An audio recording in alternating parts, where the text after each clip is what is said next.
forward a bold vision, and we have one in the contract with Florida on voterenter.com that you can look up, which starts with making Florida affordable. This will be the first 100 days, and in the case of affordability, right after we get inaugurated, we'll go into a special session, not waiting for the March session, and get after those issues.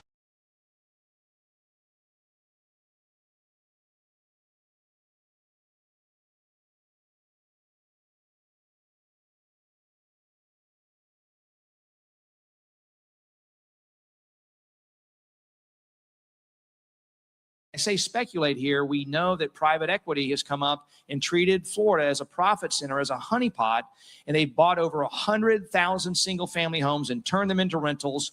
They can pay a little bit more because none of that money will ever leave the state of Florida, will ever be spent in the state of Florida. It all goes back to some other state or some other country for that matter, and is not available for those of us that make home here to also have the American dream and buy that home. So when we think about overdevelopment and how we've grown so fast,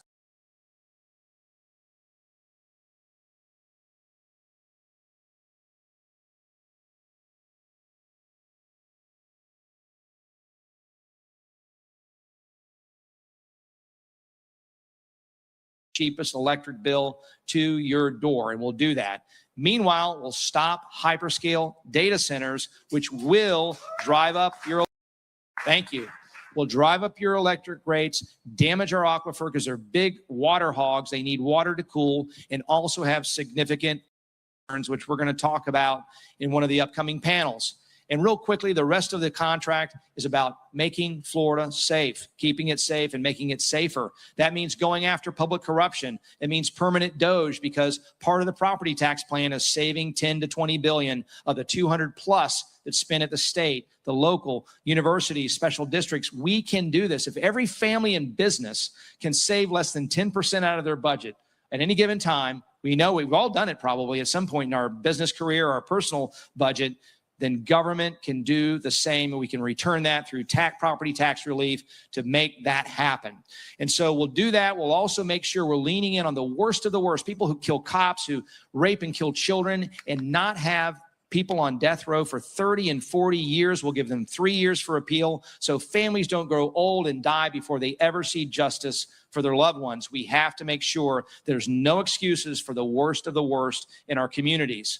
And we'll continue that same theory and same process for human trafficking and go after those networks to destroy those networks. We will not let you put a hand on our children. And if you do it when I'm governor, you'll wish you never came to our state. Number 3, we're going to take care of the health, freedom, and health of our citizens, as well as the health of our environment. That means no mandates. That means we put parents in control of their children's health and their mental health. We make sure we know what is in our food, and we're not destroying ourselves through processed food. I applaud the First Lady and Surgeon General Latipo for the work they've done to highlight that. It means we stop geoengineering in the air. We prohibit chemicals from going into our water. We hold in sacred trust our air, our water, our land. We will not just keep it as well as we found it, but better than we found it. I promise you that. We will not let a land remembered become a land forgotten on my watch as governor.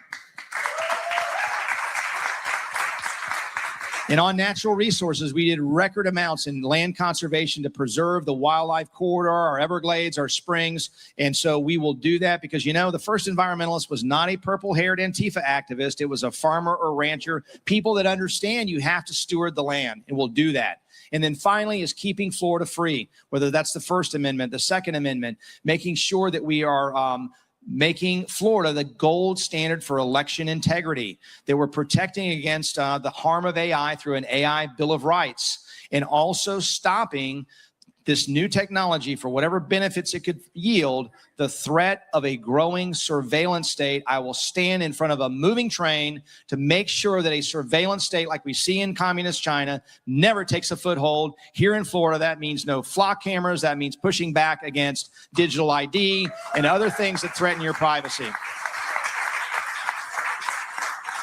And finally, we want a governor who will run to the fight and not wait for a fight to come to them. Too many Republican governors sit on their hands and they wake up after Election Day, and some citizens initiative or some out-of-state billionaires have changed their state, whether it's an anything goes pot state. He had a good business, solid product, good people. He just couldn't figure out why growth had stalled. Sherloc found the buyers he didn't know were looking. Now he knows exactly where to go next. Learn more at investinanswers.com. If you were exposed to asbestos, you may be entitled to financial compensation. Families often face losing their homes or life savings just to pay the bills. If you or a loved one worked in these industries and were diagnosed with mesothelioma, you may be entitled to compensation to protect your family. At Rights and Claims, we've helped families recover over $1 billion to cover medical costs, lost wages, and more. Let us help you secure their future with the compensation you deserve. Call now. 800-895-0489. The average cost of mesothelioma treatment can exceed $400,000. Families often face losing their homes or life savings just to pay the bills. If you or a loved one worked in these industries and were diagnosed with mesothelioma, you may be entitled to compensation to protect your family. At Rights and Claims, we've helped families recover over $1 billion to cover medical costs, lost wages, and more. Let us help you secure their future with the compensation you deserve. Call 800-895-0489. Attention veterans and military families. If you're between the ages of 50 and 80, you may qualify to review your final expense coverage options. Many veterans believe that the VA will cover all of their funeral costs, but unfortunately, in many cases, VA burial programs only cover a portion of the expense. And today, the average funeral with burial can cost around $8,000 or more. Don't leave your loved ones facing unexpected bills. Right now, LifeCare is helping veterans and their families learn about final expense insurance options that may help cover funeral costs, medical bills, and other end-of-life expenses. With a quick call, you can find out if you qualify for affordable whole life insurance designed to help protect your family from these costs. In many cases, an anything goes abortion state, or pick the issue that you fear the most, they want to take Florida down. We need a guardian to protect it, and I joined the governor in opposing Amendment 3 and 4, in working on school board races to make sure we had common sense conservatives in those roles. The role of the governor should not be limited to what is within their job description in the four walls of their office, and we can't have a governor that just sits on their hands and signs a bill, vetoes a bill, and thinks about their next higher office or their next Fox News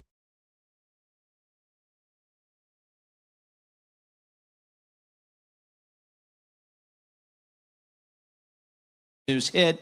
We need a governor who's going to go after every single threat, the red and green threat as well, that poses a threat to the free state of Florida, and I'll always do that.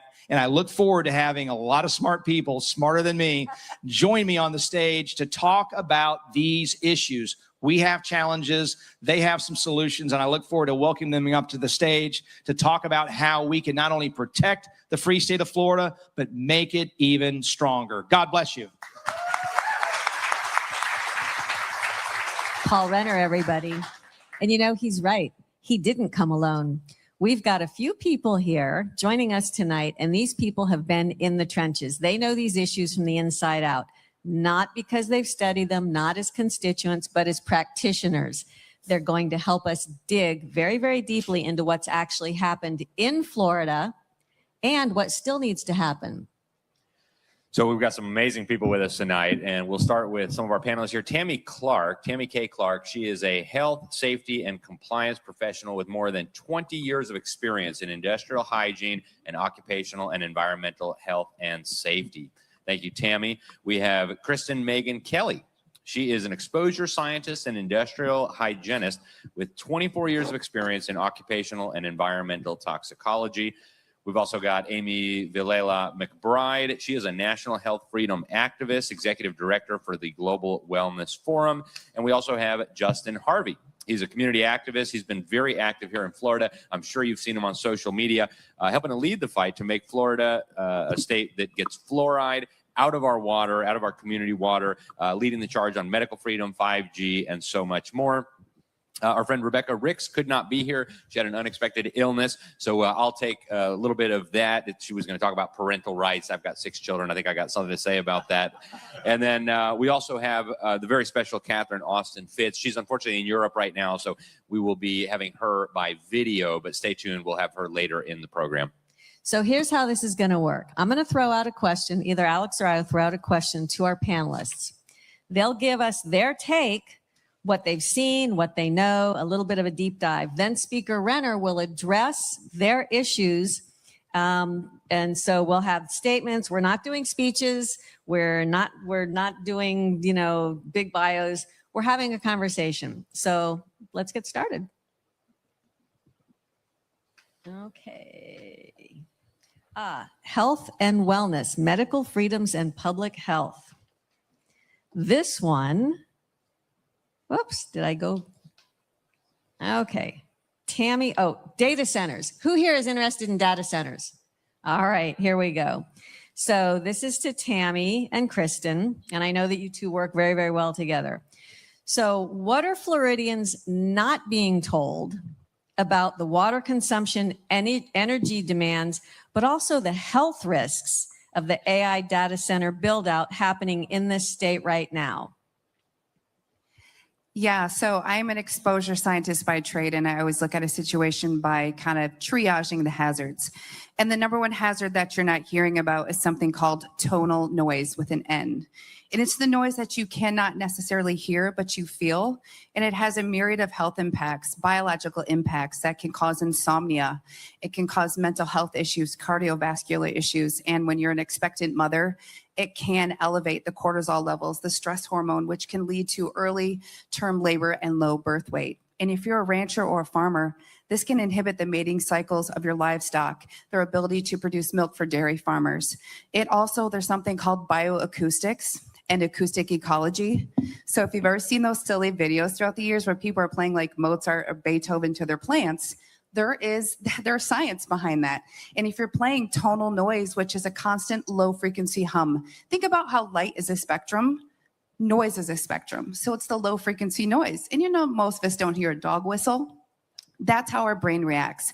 That tonal noise being 24/7 constant puts your brain in constant flight or fight mode. And the one thing I want to tell you is all of the data in the randomized control trials involving exposures to tonal noise is all based on an 8-hour time-weighted average related to more OSHA standards. We're talking 24/7. And in our profession, you must treat something as the greatest hazard and you can produce exposure levels. Like if you don't have data presented to you, you have to basically treat it as a worst case scenario. So tonal noise is something that is very hard to control because it bounces off foundations. But to me, it's the most hazardous and it's the easiest to control. But these very billion-dollar incorporated data center developers and energy companies will not control this at the source with engineering controls. And it's quite negligent. So I have to add to that because there's a lot of things that people are not being told and that our board members are actually being flat out lied to about. I want to talk about the water issue because they are saying, oh, don't worry, we use a closed loop system, as if that means they're not using water. So anybody that tells you that, you need to then, as a board member, say what type of closed loop system, because even a glycol solution is still 50% water.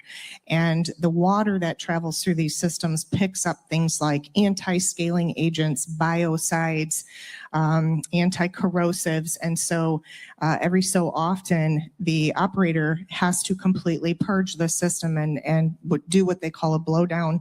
And then they have to replenish that. So unless they are using a fully synthetic or alternative cooling system, they're still using a lot of water. It's being lost through evaporation still. It's being replaced and replenished. And so it's something that they're playing a clever game of wordsmithing, trying to fool people who don't understand these design systems, and they don't understand how the engineering works, and they're getting away with it. So we need to be very educated, and we need to basically let them know, you can't access any of our water because alternative cooling systems do exist. If we're going to allow a data center in the first place, they don't need to be hyperscale because that technology is already outdated. The technology that we have today that exists has already made these hyperscale centers completely outdated. So number one, we should never allow a hyperscale data center. Number two, we need to ensure if they're a smaller standalone micro or standard system that has existed for decades, those are not the dangerous types of data centers, because those are the systems that already exist to service things like financial institutions, banking institutions that collect and store data are required by law, medical facilities, things like that. Those are fine. Those do not create the serious human and environmental hazards. But if we're going to allow those types of systems to continue to be built, then we just need to simply tell them one of the requirements is you cannot access our municipal water, rivers, lakes, streams, aquifers, any of it. So there's a lot of things people are not being told. That's why we got involved to help provide this information, especially to state legislative bodies, county commissioners, and local planning and zoning board members. Wonderful, thank you. And before we go back to Speaker Renner, we're going to kind of combine two here. I got to ask, what is the intent behind these? We're, I guess, being told that it'll make better ChatGPT cat videos, get your taco recipe more quickly, but it seems, at least to me, like there might be some ulterior motive. So speak to why they're doing this. And secondly, if you were advising a governor on how to handle this industry responsibly, how to deal with the economic consequences, the resource, the environmental consequences, what would you tell the governor to do? Well, I'll first tell you why this is happening. So first of all, I'm not against technology or innovations. I'm against rolling things out recklessly without looking for better outcomes. I'm a huge root cause person. Well, the investigations I have done is that you have Meta, Google, OpenAI, Microsoft, you have these joint ventures where they have a false bubble that they're pushing as an IPO.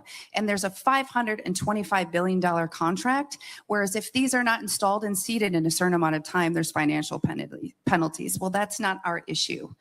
And the issue is there's a supposed race against China. Well, I can tell you that there's more data centers, hyperscale data centers in Virginia than the whole country of China. And China is already putting theirs in the ocean underwater. They've already discovered quantum computing, edge computing, and fractal technology when Tammy referenced this already being outdated. So it's just a false elevated bubble. And Before you buy a stock, it helps to know what the legends would say. Investornator scores it against 8 legendary investor playbooks. One clear answer, backed by real data. Investornator.com.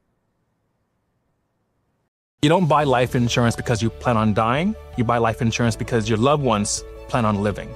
Life insurance can be a legacy and a wonderful gift to your family. When it comes to life insurance, there are lots of options. How and where do you start?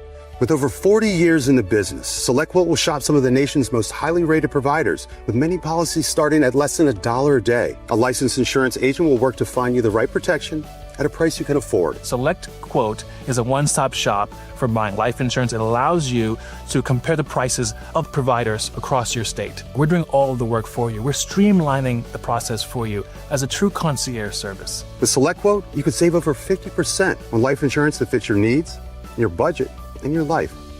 Get your free quote now from a licensed insurance agent. Protect your family's future by calling SelectQuote for your free quote with a licensed insurance agent. We shop, you save. 800-212-3199. 800-212-3199. When you choose Patriot Mobile, you're not just picking a wireless provider. You're choosing a company that shares your values. It's easy to switch, and you can keep your number, your phone, and most importantly, your values. With Patriot Mobile, you get the power of nationwide coverage on all 3 major networks. That means wherever life takes you, we've got you covered on the same reliable networks you already know and trust. And when you need us, we're here for you right here at home. Our customer service is 100% US-based because we believe that support should come from people who understand you and your values. At Patriot Mobile, you're not just another call, you're a priority. In today's world, where you spend your money matters more than ever. Every dollar is a vote for the kind of future you want. Is going to pop. And I think the biggest issue is people say, because I've used AI, hey, it tracks my macros. I'm not against the technology, but we don't need these giant hyperscales to get the same outcome. There are mass surveillance issues, which isn't related to health, but that is a true thing with block cameras also. But the problem is saying that somebody can't use social media or even track your macros or get a recipe from AI, or you're being a hypocrite. I've been accused of that. That's like saying you shouldn't eat food because I'm pro-regenerative farming and anti-glyphosate. It doesn't land. But if Tammy wants to speak to the recommendations to a governing body. Yes, so I would recommend to a governor candidate as yourself, as we have been doing all around the country with state legislative bodies, county commissioners, is to first of all put together a panel of experts, not paid experts, but people who are, when I say that, what I'm referencing is one of the data center companies found out that I was going to be testifying in North Dakota, and within 24 hours flew their own expert out there to, he's in my field, but he was being paid by them to say what they wanted him to say. So what I would say is get together a panel of experts who do not have any skin in this game, who are not going to profit from this, but are going to abide by the ethics of their profession and be honest in providing information and guidance on subjects that you might not, know a lot about, in areas and fields you don't know a lot about. And then I would say we need to build requirements. Kristen and I have told people the requirements that you need to put in place are like real estate requirements, right? Number one, the siting. Incredibly important. These facilities should never be sited near homes, near communities, near schools, near farms or ranches. They should belong in places like brownfields, Superfund sites, abandoned industrial zones. It's a great repurposing.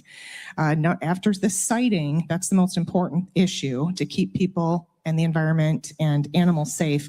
We need to require them to use alternative cooling methods and not have access to any municipal water or our aquifers, especially the state of Florida. The state of Florida in particular has very fragile ecosystems, and this state cannot possibly support the freshwater consumption from these things. So there's that. And then update noise ordinances. A noise ordinance should not just be measured in what's called dBA range. That's the audible noise that you hear. Kristen referred to tonal noise. Tonal noise is measured in dBC, like Charlie, and dBZ, Zulu ranges. And so that's the part they're getting away with when they're saying, oh, don't worry, we're measuring at the fence line, it's only 55 decibels. Yeah, that's audible noise being measured in the dBA range. That's not the only noise we're concerned about. So we need to update, we need to have noise requirements with 24/7 monitoring of that tonal noise. And then lastly, you need to require them to provide the millions of dollars up front to sit in an escrow account for any decommissioning, deconstructing, or remediation if the campus is abandoned, because we've already heard Google executives tell state legislative bodies that they will probably be abandoned, many of them within 3 to 5 years, just because of the changing technology. But what's a community going to do? What's a region going to do when they have this massive campus, right? And they won't have the money to completely restore that ground and that property back to its original condition. So those are some guidelines I would say to put in place. Remember what I was saying about the legislation being normal people and you bring in experts? Speaker Renner, those are the experts. So when you're there in your first 100 days, or what is it that you can do as governor to protect Floridians from this onslaught of the billionaires coming in with their hyperscale data centers? Well, I think it's as simple as a bill that would just distinguish the smaller data centers that you said are not harmful, which we have in Florida, from those that are hyperscale. And you can do that very easily through legislation at the state level, very similar to what the counties are doing in moratoriums around the state. There's a dozen or more that have done it. You do it at the statewide level and say, we're going to take a pause and look at all the things that these experts have just talked about. And Tammy used the word outdated, and I just use a description of, think how proud you would be to say, I've got my whole music collection right here, and you pointed your friends to a shelf full of 8-track tapes, or you said, here's my all my computer information, all the stuff I've stored, family photos on 5 1/4 floppy disks. And I know there's some people, or younger people, are like, what is that? But my point is, this is where this is going, and we're going to have these massive facilities. We're not. But other states are going to have these massive facilities that are instantly or already in the process of becoming outdated. We need to put a stop, wait for the technology to catch up, so that they're going to get smaller, they're going to get cooler, they're going to get less environmentally damaging, or hopefully not damaging at all. And when they're ready, so that we can I can feel comfortable as governor that this is not going to harm the citizens of Florida, that's when you can have a conversation. But what's being offered right now is not that. It's increases in electric rates. It's damage to the aquifer. And as Tammy said too, is that Florida also uniquely is not in a place, unlike states that are losing population or that are sparsely populated. We've had, as everybody in this room knows, so many people move in such a short amount of time that the aquifer without a single data center is already under stress. And so this is why I say there has to be a full halt.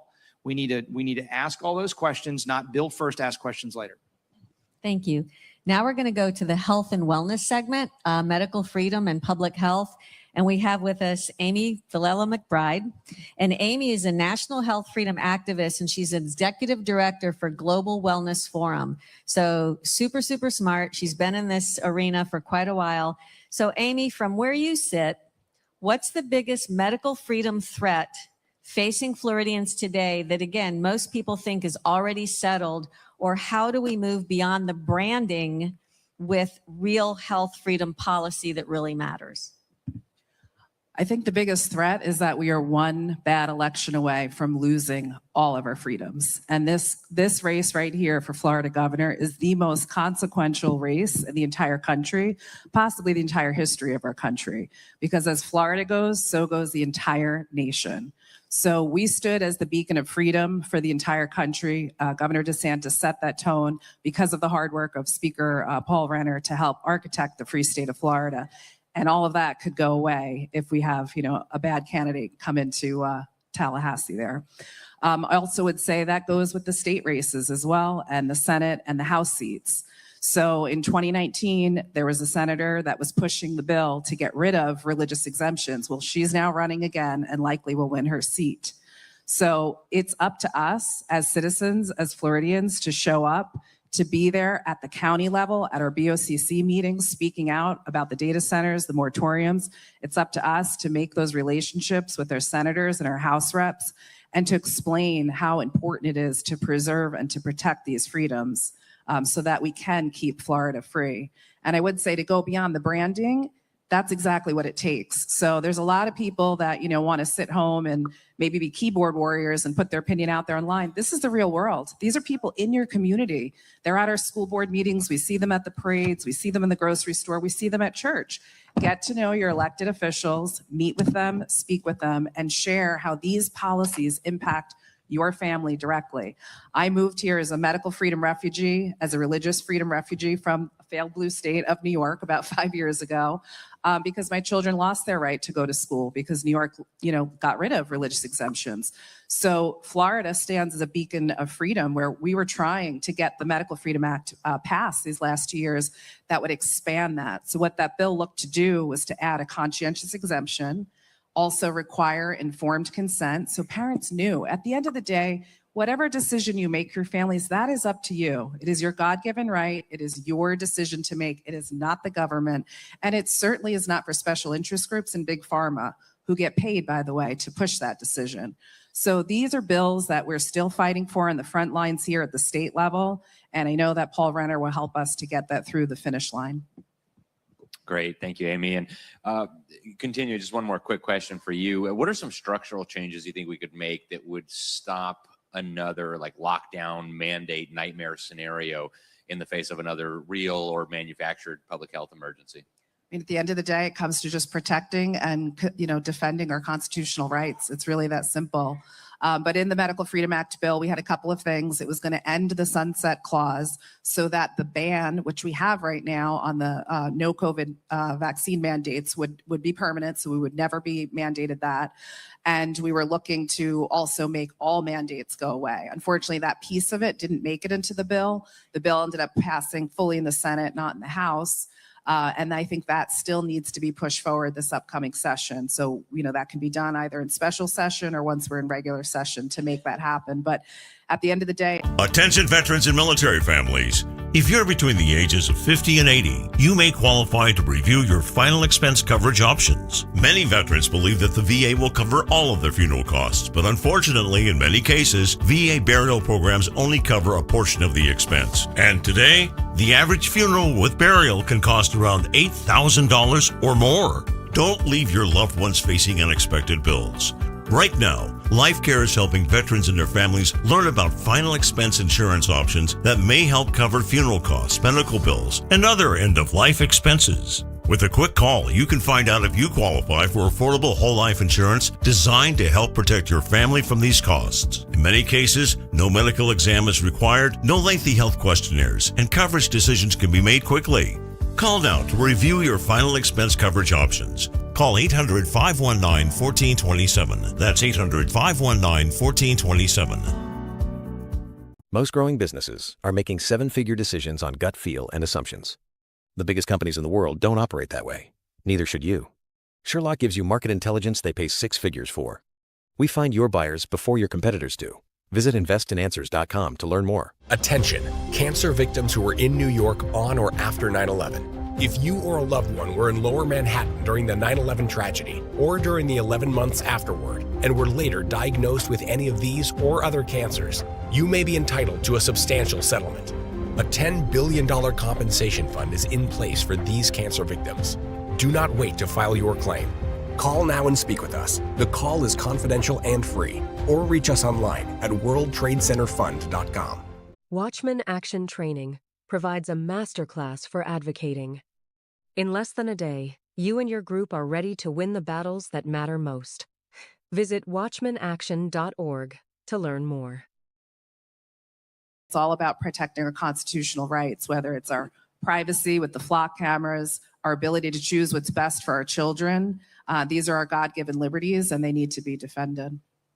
So Speaker Renner, after listening to this, and I know that you know more in depth about, for instance, the laws that you did get passed when you were Speaker of the House, can you talk a little bit to further on what Amy was saying about where we're at, where we're broken, and what we need to do? Sure. And my journey into health freedom really started with two things. It was COVID and seeing so-called experts who were willing to really destroy lives, literally destroy lives, destroy business, destroy every other aspect with a singular pursuit of what they thought was the right course of action. And then to go further, to have people losing their jobs by not taking a shot that was rushed through, that people would be understandably wary of, to go a step further than that and suggest that perhaps we'll restrict your ability of movement with vaccine passports, which sounds like nothing different than communist China or the Soviet Union.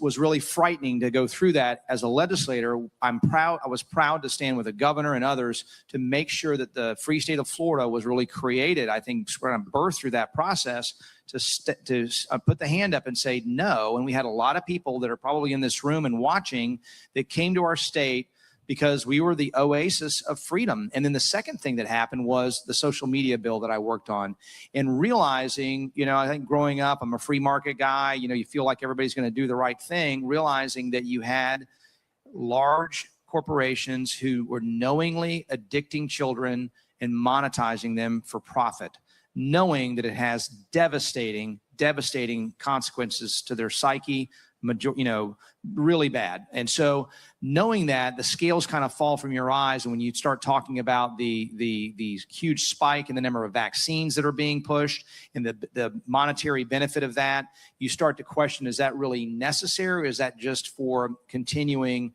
to drive shareholder value? And so what Amy's talking about is we had, from a prior, not under my administration, but had a prior sunset on some of that COVID legislation that's going to go away because that bill didn't pass. And so literally, when I said we don't want to go backwards, we are scheduled to go backwards on health freedom unless you have a governor who will stand up in the first 100 days, as I will, and say, we're not leaving here until this gets fixed. We're going to have that Medical Freedom Act strengthened to push forward and make sure that we continue to be that place where people don't have to worry about the government coming in and telling them, because your health freedom is your own.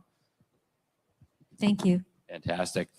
Justin, I want to turn to you now. You have fought on a lot of issues: genetically engineered foods, fluoridation, vaccine mandates, 5G. A lot of politicians treat these all as kind of separate issues. Is there a common thread between those, and what is it? And while we're at it, we've got these flock cameras popping up all over the state. How concerned should we be? What do you think is going on there? Is that a threat?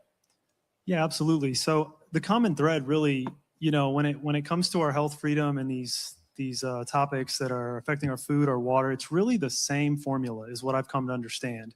It is corporate interests basically buying scientists, manipulating science, and feeding us a narrative. And it's always the same story. It's, we got to feed the kids GMOs or everyone's going to starve. We got to put fluoride in the water or the teeth's going to fall out. We've got to act now or climate change. And it's this or else. And it's this fear narrative. But once you see past that and drop it, you quit buying what they're selling, mentally and with your dollars, you can say no to this stuff. And you understand basically how they're poisoning us. And whether you think it's on purpose or not, I'm not even interested in that debate anymore. I just want to stop it. And then what can we do to stop it? And that's taking action at the local level. And I started from the guy with the protest sign, and I said, I think we can have a little more impact inside the building. So we started going inside. And I can just tell you, from someone who had no public speaking experience, no political experience, I was terrified of doing it. I went in there and I was passionate about the topics, and we actually got the needle moved. Being consistent, being creative, going in there with not an army, not the whole community. You just need a few key people, maybe some firefighters, maybe some vaccine injured folks. One time I brought an inflatable elephant to get the media attention to address the elephant in the room, which was the mRNA shot they were forcing on our firefighters. And as just a regular guy, we got enough attention from the media and the governor to step in and stop the COVID mandates, to take the fluoride out of the water. So these are just little things that you can just start attending your local council meetings, sending emails, and you'd be surprised about how many council members looked at me and said, well, you just have that deer in the headlights look. Like, the fluoride's coming from what? They're genetically modifying what kind of mosquitoes?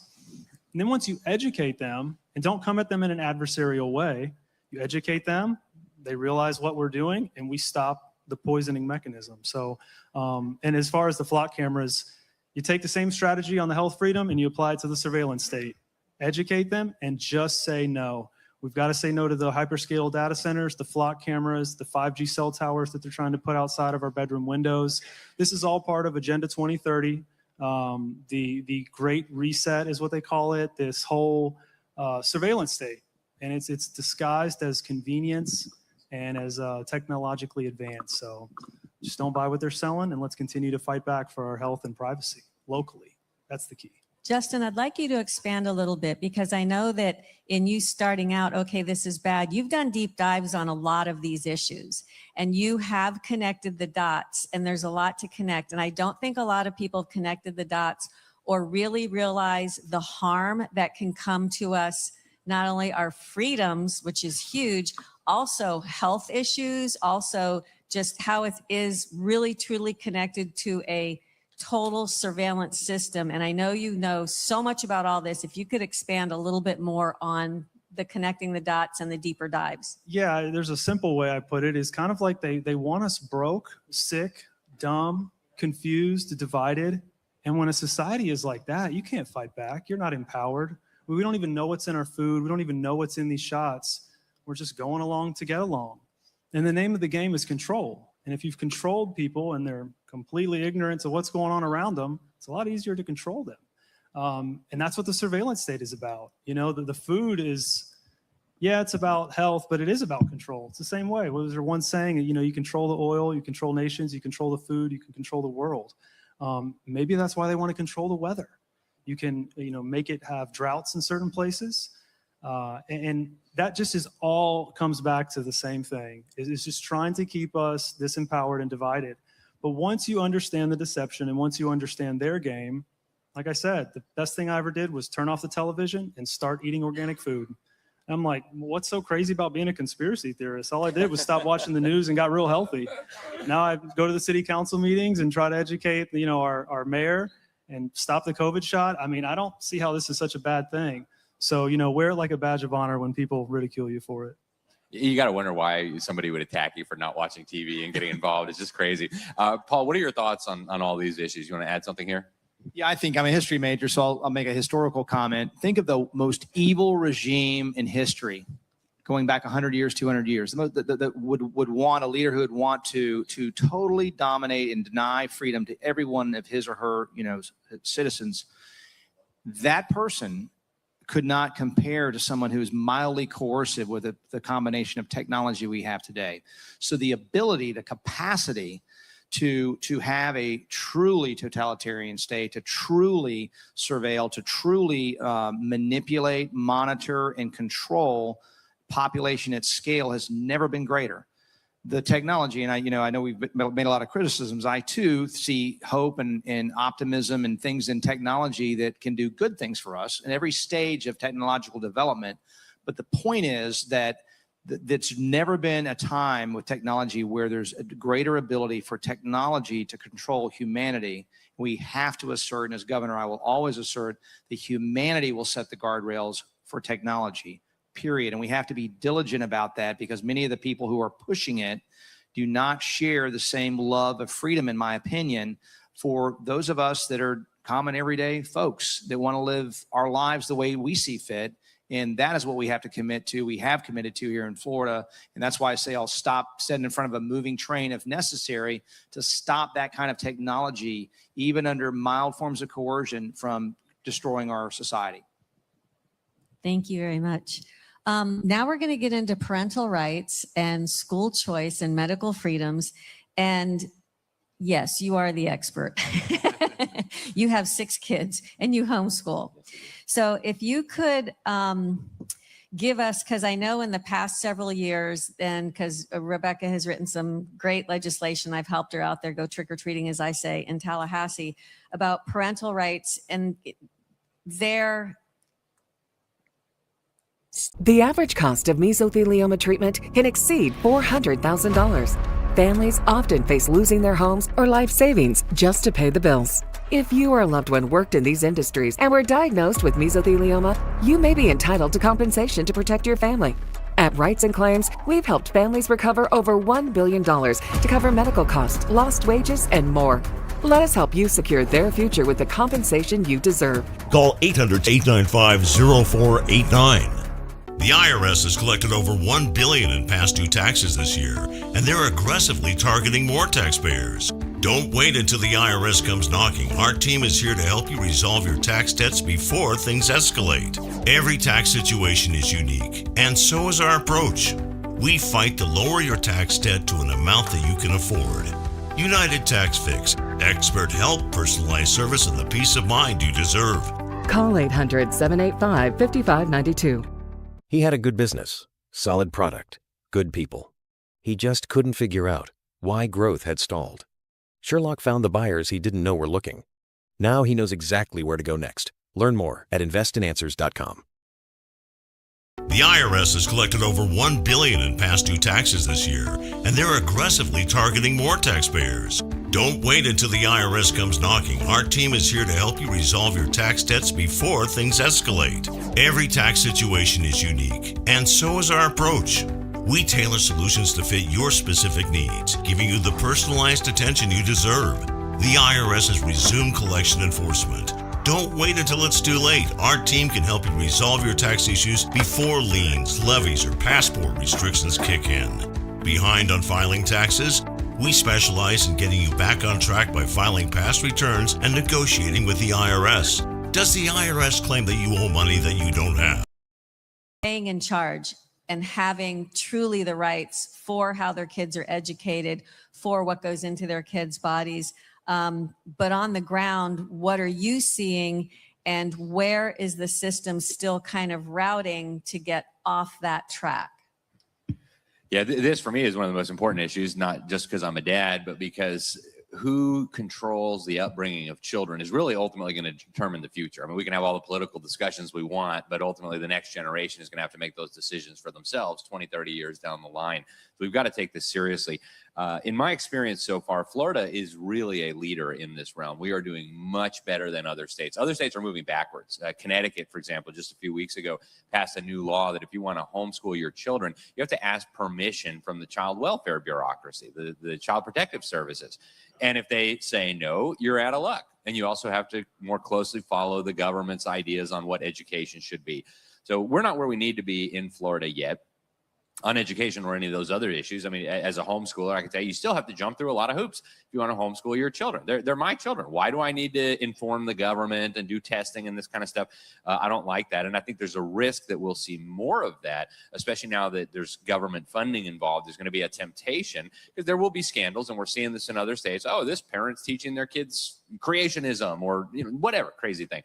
And they will come then and say, well, if that's happening with public money, we've got to have control over that. So we need to really put some safeguards in place. And on the medical front, even though Florida is significantly better than almost any other state that I know of, we still have issues where some doctor thinks that he knows better than mom and dad, and then CPS gets called in and it becomes a nightmare. Now, I think it's a lot better, again, in Florida than it is in other states, but we have a long way to go. You still have situations where schools are trying to hide information from parents. You have situations where government schools are ignoring the laws that we've passed to protect children from indoctrination. And all this stuff is still going on. People think Florida is some kind of oasis. Just because we're better than other states doesn't mean we're out of the woods yet. We've got a long way to go on all of these things. So I hope we will continue to make progress. I hope we'll continue moving in the right direction, but we've got a long way to go. And with that, Speaker Renner, because I know that Florida does have a lot of good stuff, and I know a lot of those laws are also being fought by people that don't want them for whatever reason. I was at a opponents rally, and they were saying that they don't like the voucher program. They want government control and everything. And I was wondering if you could speak to that again about where we are, where Florida is broken, and how you will help get us back on track. Well, let me speak to parental rights broadly, and because of a number of things, I've proposed a parental rights amendment to the state constitution that tracks what Michael Ferris and others developed, and have been pushing at the federal level for some time without success because nothing happens at the federal level, obviously. But that basically says that parents have a fundamental right for the upbringing, care, and education of their child, and that's it. And I come to that conclusion for two reasons mainly. Is during the debate over educational freedom, the educational freedom bill, we created the PEP program for homeschool parents that wanted to have that, but many do not. They don't want to touch government money because of the fear that Alex mentioned, and that's a legitimate fear. So how do you protect them is one reason why we need this amendment. And secondly, and it was also alluded to, is today we have a unique circumstance where historically the government would take a child away that's being abused. Now we have states that are taking children away, not because of a difference because they were being abused, but a difference over values, that the government doesn't agree with your parenting of your child. And so we really have to see that in the Constitution, where it is not going to be trumped by legislation or by a change of the guard or by going backwards in leadership.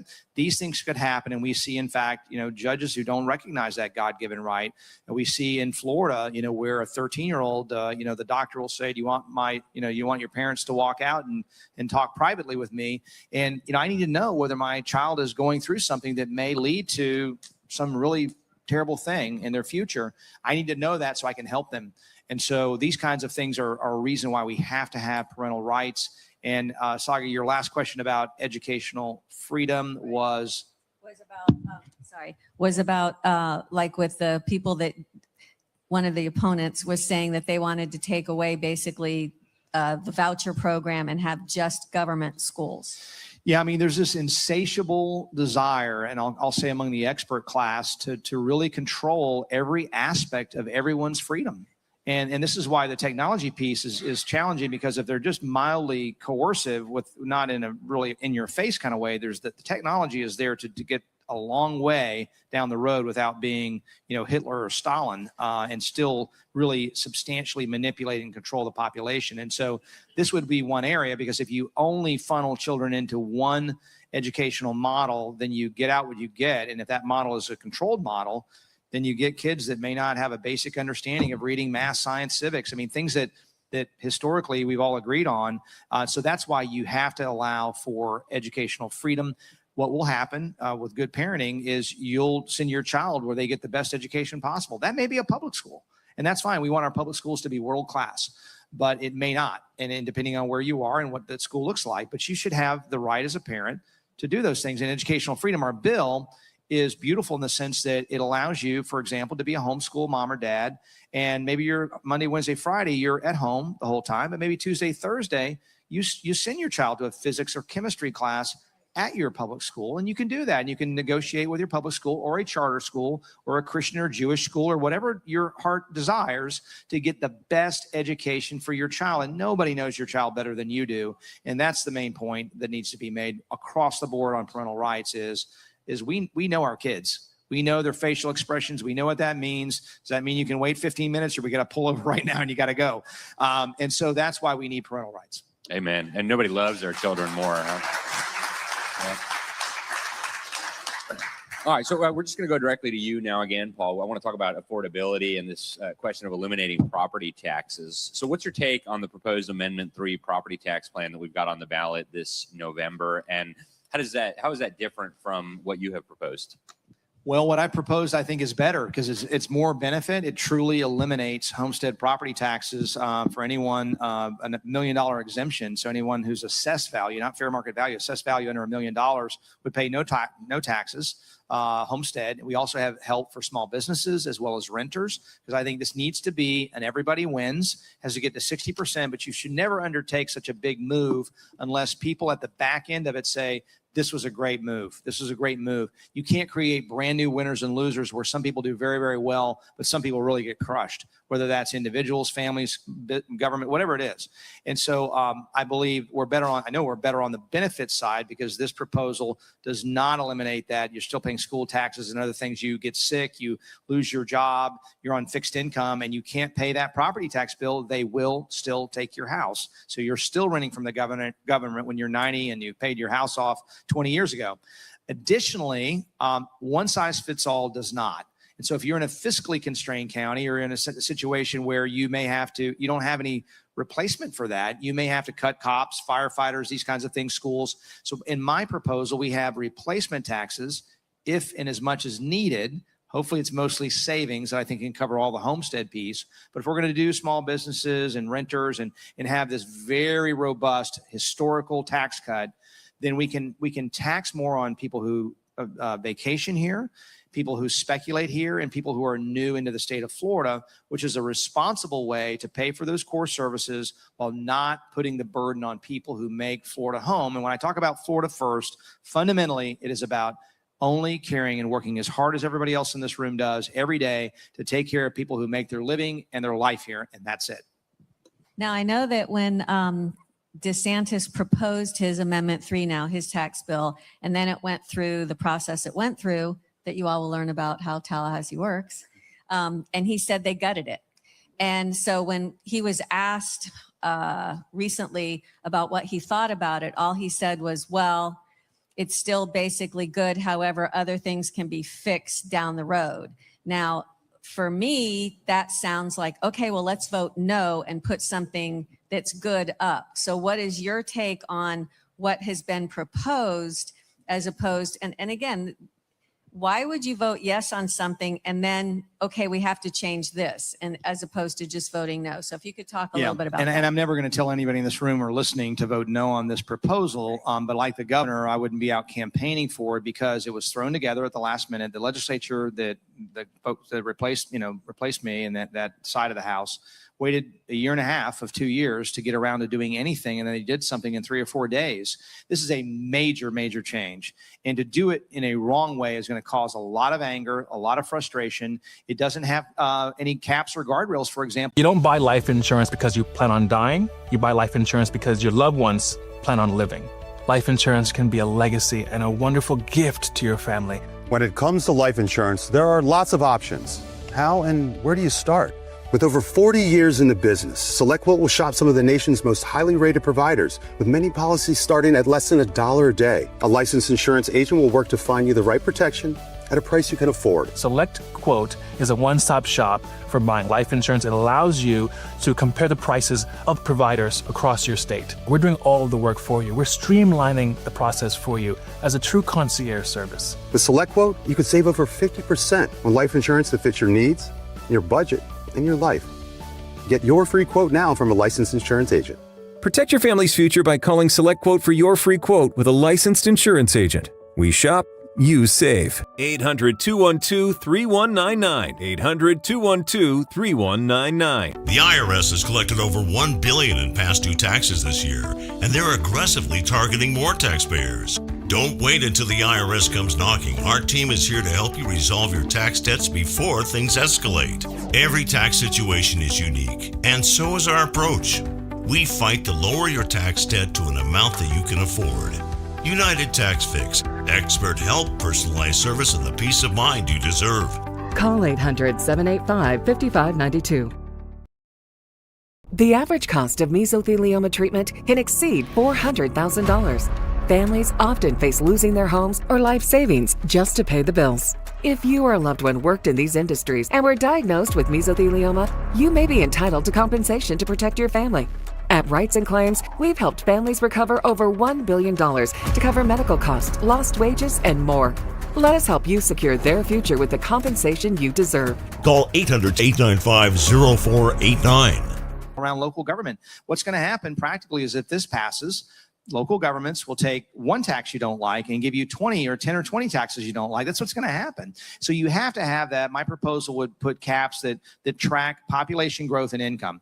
Government should never grow faster than our incomes, yet that's exactly what's happened with property taxes. They've nearly doubled in the last several years. They've grown substantially 2 to 3 times our incomes. That is morally unacceptable. And so as governor, we will absolutely have property tax reform. And if we have to adjust it, build on it, if it passes, so be it. But, and again, I saw a gentleman this morning who you could just see in his eyes is desperate to have some relief. And we can give that relief through some legislative actions that we'll take in those first 100 days.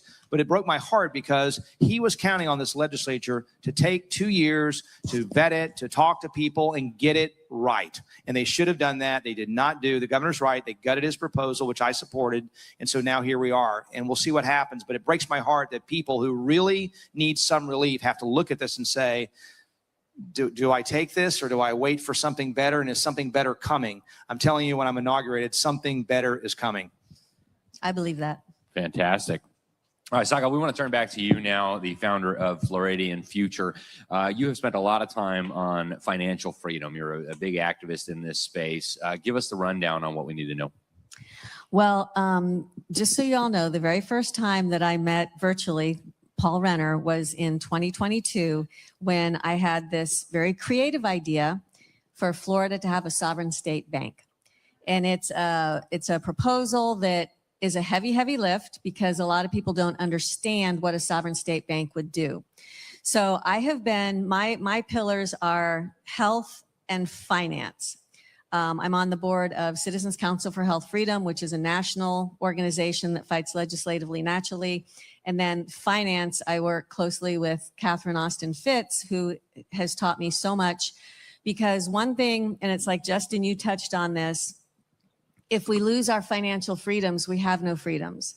And I want you all to think about what is being proposed with the Genius Act, with Clarity, with stablecoin and all that, is for us to go down into a more digital lifestyle. And it includes Real ID, which Florida does have mandatory Real ID right now. And it also, it's pushing us more and more into using only digital. And for instance, I mentor kids at high schools, and these kids can't buy a ticket to a prom or a concert or a football game and use cash. And all of that started during COVID. So the digital, and we all know who's going to make a lot of money off of the digital, which is your credit cards and things like that. There's a 95% or 95 cent charge on all of these tickets. And they're trying to push us further and further away from using cash. So that was the first time that Speaker Renner at the time came, and he has what impressed me. He's been so willing to listen and learn. And so I know that we've talked a little bit about our whole financial freedoms and the surveillance state and different guardrails that need to put down. Can you speak a little bit on what you as governor would do to protect us from these threats that are coming down the road at us? Well, it's making sure you can pay cash. I mean, it should always be the case. It's allowing for, we went down the road toward allowing for some kind of gold depository is another area. But the challenge is, and we when I was in the legislature, pushed back against the central bank digital currency and this idea that the government could at some point basically see what you see on your monthly credit card and then take it a step further. And those politicians who are very comfortable with coercion to achieve outcomes that they deem superior in your own life, you know, they can spend their money however they want, but they want to get into how you spend your money and do so in a way that goes to say, for example, you've spent too much, your carbon footprint's too high, we're going to cut off your credit card. Or we see you went to the gun range, or we see that you spent money here or there. It could be anything. And you may say, well, I agree with that. But that is the level of coercion that could be set up through what you're describing. And so we always have to have an ability to survive, to buy food. That's what was so scary about the vaccine passports, this idea, or we're not going to let you come in Publix to buy groceries unless you can show your card, no matter what. I mean, you can't feed your family. And so this kind of concept applied to the financial markets is absolutely terrifying. And look, as a veteran, I fought not just for conservatives, but for libertarians, for progressives, for everybody, people that don't agree with a thing that I believe in. I fought for them because that's their freedom. They have every right, a God-given right, to do the exact opposite and raise their family differently than I do. And the government doesn't have the role to control our finances and make decisions for us. If that happens, we're no longer a free country. And those are very real threats for the people who think that's just hypothetical. I've got videos of the totalitarians talking about how they're going to use your programmable digital money to determine what you can buy, if you can buy, what your carbon footprint is. These are serious proposals from very powerful people. So I, for one, am grateful that the state of Florida has taken the lead on pushing back here. Okay. I am now going to introduce a very, very special guest who is going to be here virtually, Catherine Austin Fitts. And I'm just going to thank you all because we need to see the screen. So while I'm introducing, if you wouldn't mind moving your chairs and all. So hang. Oh. But Paul, you stay because you're gonna be talking some more. So we've got someone who can't be here in person tonight. She is in Europe, but she made sure her voice was going to be heard in this room. Catherine Austin Fitts is a former Secretary of Housing and Urban Development under George W. Bush. She's a former managing director at Dillon Read, and for decades now has been the sharpest of minds on a worldwide level, sounding the alarm on financial surveillance state and what she calls the complete control grid. She's seen how the system works from the inside, from Wall Street, from Washington, the whole machinery. And she walked away and fought the DOJ for 11 years and won. And she is out there to tell the truth about it. She sent us a video, and here's what she wants Floridians to know about Paul Renner and the threats coming our way. If you could play the video, please. Ladies and gentlemen, my name is Catherine Austin Fitts, and I'm delighted that Saga has asked me to say a few words about Paul Renner, who's running for governor of Florida. I've had the privilege to look at Paul's record, to talk with him about his policies, his experience as a speaker, and his whole life experience. This is a man who has unbelievable command of the policy and budget and economic issues that we all face, in the world, in the country, and certainly in Florida. And his mastery of those issues, and also the mastery of what it takes to get something done. If you're going to be the governor, you have to know how how the executive branch works. You have to know how the House and Senate work. You have to be able to get things done in the machinery. You have to understand the constituencies and how they work together. His understanding is profound. He's clearly an extremely capable, intelligent person. And certainly as someone who just gets on the phone with him and talks about what about this, what about this, what about this, his ability to build pathways to accomplish things is tremendous. Now, one of the reasons I wanted to support him, and I'm a contributor to the campaign, one of the reasons I'm a contributor is, as you know, I'm extremely concerned about the importance of preserving our freedom, and that means preserving our financial freedom. And we are seeing, both in the financial system and in the tech industry, a move to assert more and more control of our money and control of our bank accounts and other online accounts, and to use digital technology and AI to assert control. That's what part of the data centers and the AI story is about. It's about using those technologies and tools to assert more control. One of the things we need to do in the United States is put up legislative guardrails against that. And Florida has been a leader in doing that. They were a leader in coming out against CBDCs, thanks to Governor DeSantis. Has been a real leader in protecting financial freedom and stopping onerous terms and conditions coming in from the federal government as an example of that.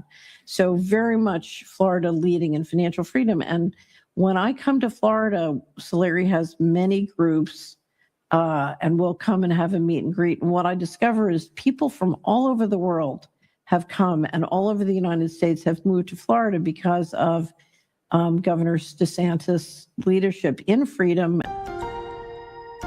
If you're on supplemental oxygen, heavy and awkward tanks can be a burden. Now you can leave home and leave the tanks behind with Inogen, portable oxygen therapy that moves with you. With my Inogen, now I'm able to do the things that I've always loved. I just press the button here and there's my oxygen. Inogen systems are so small and light, you're free to leave the house without the hassles of an oxygen tank. I could play golf again. I could go grocery shopping. I'm free again.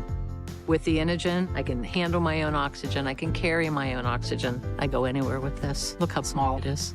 And right now, you can try an Inogen portable oxygen system for 30 days risk-free. Call us right now. If you qualify, we'll send you an Inogen system to use for 30 days risk-free. Your insurance may even cover your new Inogen system. If you're on oxygen, you need to be using an Inogen. Call 800-313-6867. 800-313-6867. If you are exposed to asbestos, you may be entitled to financial compensation. Families often face losing their homes or life savings just to pay the bills. If you or a loved one worked in these industries and were diagnosed with mesothelioma, you may be entitled to compensation to protect your family. At Rights and Claims, we've helped families recover over $1 billion to cover medical costs, lost wages, and more. Let us help you secure their future with the compensation you deserve. Call now. 800-895-0489. The average cost of mesothelioma treatment can exceed $400,000. Families often face losing their homes or life savings just to pay the bills. If you or a loved one worked in these industries and were diagnosed with mesothelioma, you may be entitled to compensation to protect your family. At Rights and Claims, we've helped families recover over $1 billion to cover medical costs, lost wages, and more. Let us help you secure their future with the compensation you deserve. Call 800-895-0489. Especially during the pandemic. And so many, many people have come or appreciate the freedom that they've enjoyed. Many small businesses, small practices, small farms survived the pandemic thanks to that kind of protection from the governor's office. You can't afford to lose that. If you want the Florida that you moved there for, then you're going to need a new governor after DeSantis leaves to keep that tradition going. And Paul Renner is the person who not only understands the importance of that tradition of freedom, but he knows how to affect it. He knows how to work with the legislator, the administrative offices, the budget to make it happen and get it done. You know, he has the smarts, he has the experience, he has the ability to do that. And it's critical. It's critical If you've come to Florida, you enjoy that, and you've got to do everything you can to protect that. And so I think for a citizen of Florida, this race is absolutely critical. And I would strongly encourage you to take a look at the candidates. But again, I am very supportive of the Renner campaign, and I would recommend it to you. Please take a look, and please make sure if you live or have assets in Florida or a resident of Florida that you pay real attention, because this race, if you get the wrong governor, you will suffer and your family wealth will suffer tremendously. So this is a critical inflection point for Florida. It's a good time to pay attention. Please pay attention, and please give Paul Renner your consideration. Ladies and gentlemen. Thank you. And when we were talking before about, for instance, who influences our elected officials, a lot of people that are also running are listening to people that have given them millions of dollars, billions of dollars that are not necessarily for the good of the constituents. Those are the people that are influencing those candidates running. What really impresses me, one of the many things about Paul Renner, is that's who he's listening to. These people are who he's listening to. He's listening to constituents. He's listening to the grassroots who have been there in the trenches with him for years. Those are who he's listening to. He's listening to you. This is who you want representing you. You don't want somebody representing you that is listening to, hey, you know, here's $1 million, here's $500,000. They do not have your best interest at heart. So having said that, if you would address, again, just address us, and before we inundate you with questions from your constituents. Well, let me be brief, but I do believe that Governor DeSantis has been the best governor we've had in Florida, one of the best governors we've had in the country. And the special interests are desperate to get rid of him and put someone in office who will do their bidding. If we're going to put Florida first, if we're going to solve the problems that Florida faces, and I listed some of those earlier, we have to have someone who will stand up to special interest and not be someone who intends to serve them. And we have too many politicians, both on both sides of the aisle, but on the Republican side of the aisle, who sadly get into office and the only thing they think about at that point is self-promotion, getting rich, having fun, doing things that serve themselves rather than serve the public.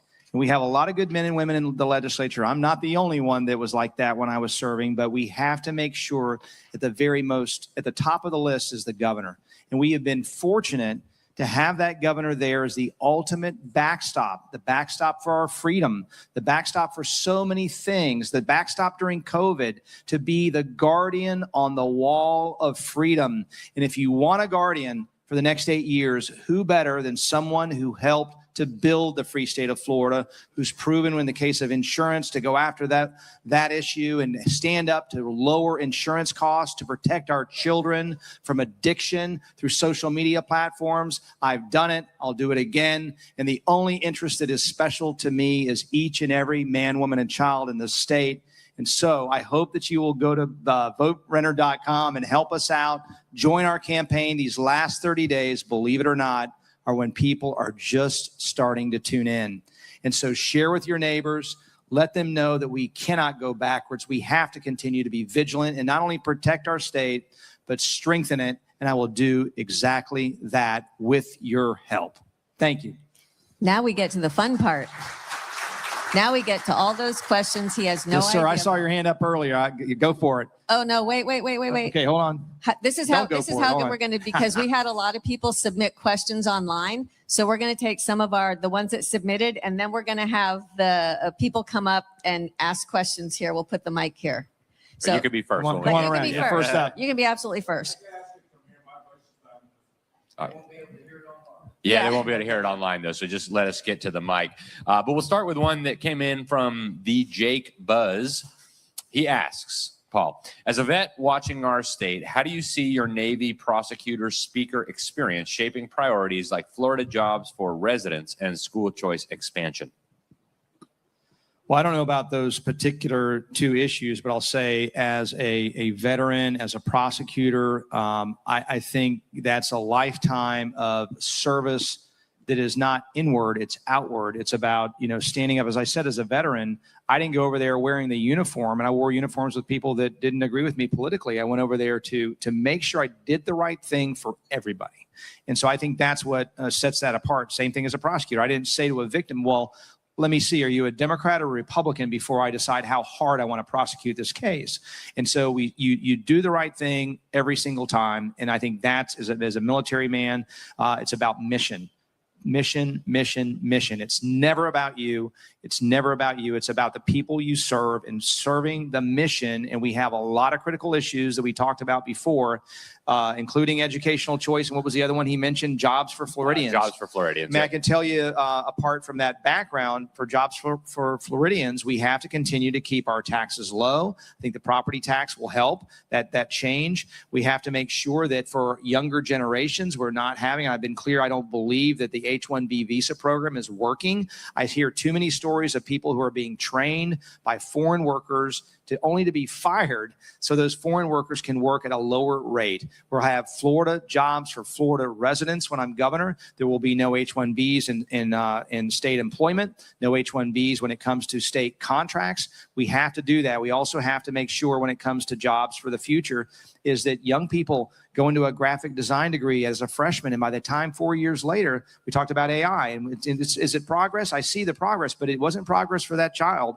who in 4 years later has no job prospect, because now you can go on and say, I want to have a bar. I want to have a dog as my, as kind of my motto up there, drinking a beer. And so AI can spit that out in seconds. And so that young lady who spent 4 years at University of Florida, true story, has no job prospect. She's working in a bakery. And so we have to make sure that we're adjusting for technology. It's coming. I'm not going to try to pretend it's not coming, but we have to adjust for that to make sure that the jobs of the future are there for young people, especially who are very discouraged, very worried, because today the average age for your first home is 44 is what I've been told. And so that's not good. I bought a home in my 20s with not a lot of money. And so we need that kind of America, that kind of Florida. And I know I've talked to John and others about how can we do that? How can we bring housing costs down beyond what I've talked about? And there's ways that we can do it that will really, really help people. And then obviously encouraging, I like what Tammy said about bringing in technology into brownfields. Forget about taking up pristine land for these 1.0 versions of hyperscale data centers. How about bringing in things that can claw back from China, things that we need, semiconductors as an example, and putting them in existing locations that are unused right now, where we have capacity. We don't need to build anywhere. We have the capacity now. Let's bring that in with high-paying jobs, and we'll focus on that as well. Okay, another one of our questions that was submitted, and a lot of these are around the same theme, so we kind of put them together, is how can local and state governments protect religious freedoms while ensuring that no religious legal system, including Sharia law or any other, supersedes U.S. law? And how can elected officials address concerns about foreign influence or religious extremism while protecting the constitutional rights of all Americans? Yeah, it's a really great question. I think you have to distinguish, all religions of the world from where you're talking about Sharia, which is really a civilizational concept that makes demands on every single secular institution, which is. Before you buy a stock, it helps to know what the legends would say. Investornator scores it against 8 legendary investor playbooks. One clear answer, backed by real data. Investornator.com. He had a good business, solid product, good people. He just couldn't figure out why growth had stalled. Sherlock found the buyers he didn't know were looking. Now he knows exactly where to go next. Learn more at investinanswers.com. Attention, cancer victims who were in New York on or after 9/11. If you or a loved one were in Lower Manhattan during the 9/11 tragedy or during the 11 months afterward and were later diagnosed with any of these or other cancers, you may be entitled to a substantial settlement. A $10 billion compensation fund is in place for these cancer victims. Do not wait to file your claim. Call now and speak with us. The call is confidential and free. Or reach us online at worldtradecenterfund.com. The average cost of mesothelioma treatment can exceed $400,000. Families often face losing their homes or life savings just to pay the bills. If you or a loved one worked in these industries and were diagnosed with mesothelioma, you may be entitled to compensation to protect your family. At Rights and Claims, we've helped families recover over $1 billion to cover medical costs, lost wages, and more. Let us help you secure their future with the compensation you deserve. Call 800-895-0489. The IRS has collected over $1 billion in past due taxes this year, and they're aggressively targeting more taxpayers. Don't wait until the IRS comes knocking. Our team is here to help you resolve your tax debts before things escalate. Every tax situation is unique, and so is our approach. We fight to lower your tax debt to an amount that you can afford. United Tax Fix. Expert help, personalized service, and the peace of mind you deserve. Call 800-785-5592. Like Christianity, Judaism, Buddhism, Hinduism as examples. And so I think that's where the separation, the litigation, if I were litigating it as a lawyer and as a governor, that would be the argument I will make, that is not a that's not characteristic of a religion. It's more similar to a system like communism that says we're making demands, coercive demands on every single secular institution, as opposed to matters of the spirit, matters of the heart, persuading people to come into this church and worship. That's a religion. And so separating those out, and the demands of Sharia go beyond those, in my opinion, of religious freedom. Having said that, we want to make sure for religious freedom that we're not allowing, and this goes to parental rights and other things, that I'm a Christian, but that doesn't mean you have to be a Christian. And whatever your faith is your faith or no faith. And so we have to be diligent about protecting all of our citizens in however they practice their faith, no matter what that is. And so it's a very tight balance. And of course, the founders did this with the First Amendment. You have both the free exercise clause as well as the establishment clause. The establishment clause simply saying that you're not going to allow, the Presbyterian Church or the Catholic Church or the Baptist Church to be the church for Americans. And that's what you have to, that's all you're going to get. That's the establishment clause, and that's very important, as well as the free exercise clause to say, my faith is my faith, and make sure that government is not intruding on matters of the spirit, matters that are very personal and very important, that go to the heart of who we are and who we will be, not only in this life, but in the life hereafter. Excellent. Thank you. And so here's another one, came also from X, formerly known as Twitter. What's the detailed timeline in the first 100 days contract for sovereignty, parental rights, and election integrity items? Well, for election integrity, it's going to be first 100 days. That means the first session. And I think we want to look at all the good ideas that are out there on election integrity. I think the biggest challenge with election fraud is two things, absentee ballots and machines that can be manipulated. The absentee ballots, because you lose chain of custody as a prosecutor. If I'm prosecuting a drug case, I've got to have an officer who says, I got it from the defendant. I took it to the locker. I locked the locker. I brought it back. I took it to the guy who tested it and said, yeah, that's cocaine. I took it back from him and I held it and I checked it back in. And here's my initials for the date and time that I checked it back in. And here I am in court presenting it to you. It's never been out there where it's been tampered with or somebody's getting railroaded because you lost what's called chain of custody. When you send an absentee ballot out, by definition, there is no chain of custody. You're mailing it to an address, but you don't know who lives there. Does that person still live there? Are there 10 people that live there? Is someone else voting for that person? So these are things we have to do for election integrity. And the same thing with machines, and make sure that there's no capacity to manipulate the outcome of that. And the president, I didn't get to hear his remarks the other night, but has alluded to efforts, certainly in Venezuela, that have happened to manipulate machine counts to make sure that Maduro or Chavez was always the winner. You asked about sovereignty. What was the other thing? Sovereignty and parental rights. Well, parental rights, I think, first and foremost, is putting up in that first 100 days that states that parental rights amendment to the Constitution. Now, you have to wait until 2028 for it to pass. It's got to reach 60%. I will go out and fight for that. It's very simple. I don't think it should be controversial. And it simply, sets up parental rights as a fundamental right. And it can be overcome for cases of abuse or things we would all agree in this room and on watching live that mean you're not a good parent. And there are cases in which children do have to be taken away from their parents, sadly. But we also want to make sure there are guardrails. So again, government is not removing children for decisions that really go fundamentally to how you're raising your children that you may disagree with, but it's not a situation of abuse. It's a difference over values. And on sovereignty, let me just say this. I said this to Ann on your show the first time. She was asking me, like, what are you going to do if the federal government, including this federal government, comes in and overreaches their constitutional boundaries? And my response is we have a 9th and 10th Amendment that we will give a CrossFit workout every week if we have to. And that means saying no, letting them sue us if they have to, but also litigating as necessary to assert the rights of states. We're the United States of America, and the federalism system that we have is very important because it's about checks and balances. And a lot of the topics we talked about that get scary is when checks and balances disappear. I'm a big believer, and again, I'm a conservative, a Christian, but I'm a big believer is you better check everybody. You better have checks and balances on everybody, because we just see too much history where anybody gets too much power, it doesn't go well. This one is that someone submitted online. After personally experiencing the devastating consequences of unverified digital evidence, I began advocating for Melissa's Law, a proposal to strengthen standards for authenticating electronic evidence in the age of AI. Today, convincing text messages, screenshots, emails, images, audio, and even video can be fabricated in minutes.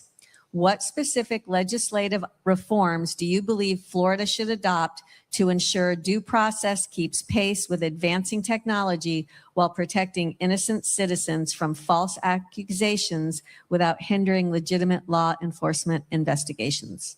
Well, the short answer is we need them. We have them, but we need more. And you probably saw the video of a woman who was going to be arrested based off a flock camera hit that said, oh, same car, same, you're blonde, and we're arresting you, Amy, and like, wait a minute, I was at the grocery store. I wasn't anywhere near there. So this has to be something we're really thoughtful about. And again, it goes back to checks and balances, very heavy. I'm a former prosecutor, but I really believe in due process. I believe in beyond a reasonable doubt, because it's got to be a high bar. You're talking about people's liberty, and so you have to have that.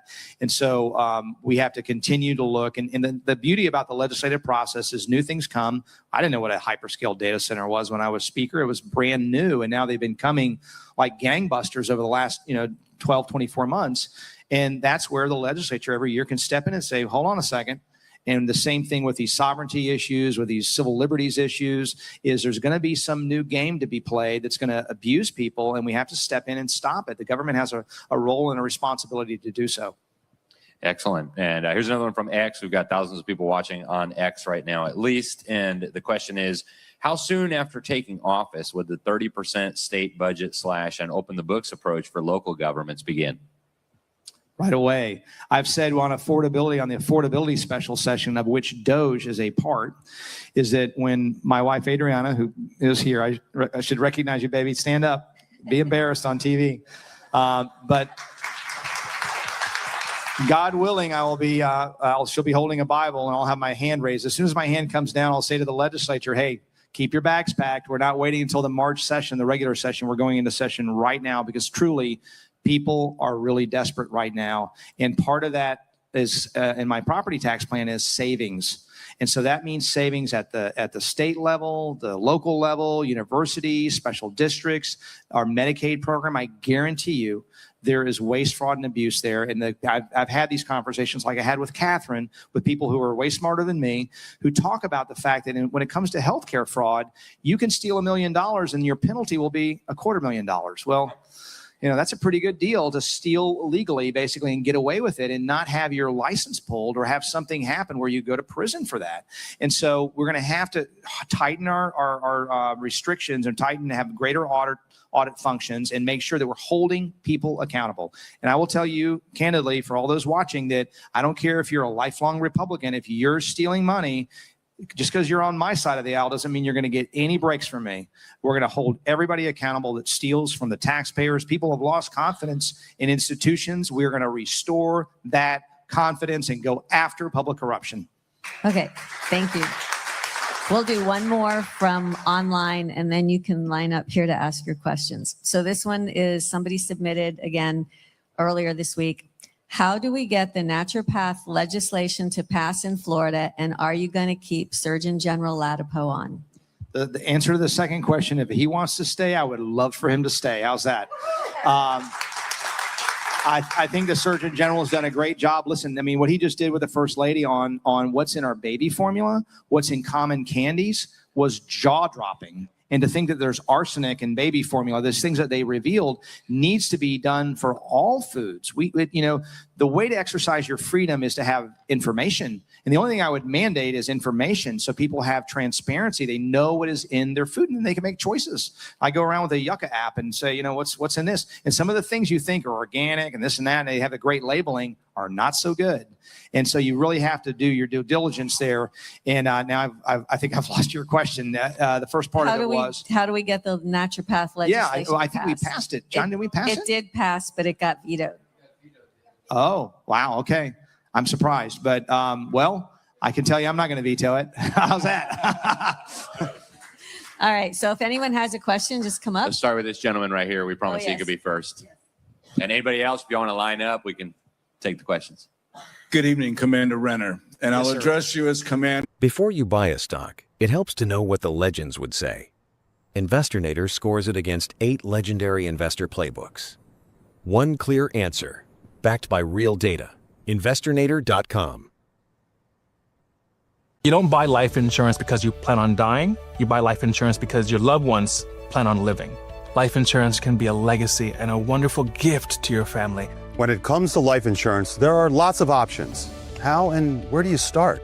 With over 40 years in the business, SelectQuote will shop some of the nation's most highly rated providers, with many policies starting at less than $1 a day. A licensed insurance agent will work to find you the right protection at a price you can afford. SelectQuote is a one-stop shop for buying life insurance. It allows you to compare the prices of providers across your state. We're doing all of the work for you. We're streamlining the process for you as a true concierge service. With SelectQuote, you could save over 50% on life insurance that fits your needs, your budget, and your life. Get your free quote now from a licensed insurance agent. Protect your family's future by calling SelectQuote for your free quote with a licensed insurance agent. We shop, you save. 800-212-3199. 800-212-3199. Most growing businesses are making 7-figure decisions on gut feel and assumptions. The biggest companies in the world don't operate that way. Neither should you. Sherlock gives you market intelligence they pay 6 figures for. We find your buyers before your competitors do. Visit investinanswers.com to learn more. Attention veterans and military families. If you're between the ages of 50 and 80, you may qualify to review your final expense coverage options. Many veterans believe that the VA will cover all of their funeral costs, but unfortunately, in many cases, VA burial programs only cover a portion of the expense. And today, the average funeral with burial can cost around $8,000 or more. Don't leave your loved ones facing unexpected bills. Right now, Life Care is helping veterans. As an ex-enlisted naval second-class petty officer. Thank you for your service. And thank you for yours as well. And thank you for your continued service in our government. You came to speak with us at Pinellas Watchdogs Yes, sir. last month. Yes, sir. And so I came here to see you tonight. So it's my second time seeing you. I want to say that I am very impressed with your positions. And I do not envy your job at all, with so many issues to address. And thank you for the panel, for all of your knowledge and your information. And there's many people in this room that also I'm from Pinellas County. We have a very big problem in there in our government, 44% increase in property taxes. We have a county commissioner that allows cell phone towers to go in neighborhoods that I fought for 3 years, and it still went in on a church 300 feet from my front door. We have a data center that's being considered in there. We have county commissioners that do not listen to the people. And, but, I can go on and on and on about all these issues. But my main issue, as I am in leadership at Pinellas Watchdogs, but I am also a bondservant and a disciple of Jesus Christ. As that, I work very, very intimately in the human trafficking field. I'm director of prison operations, prison groups for the Sexual Integrity Project.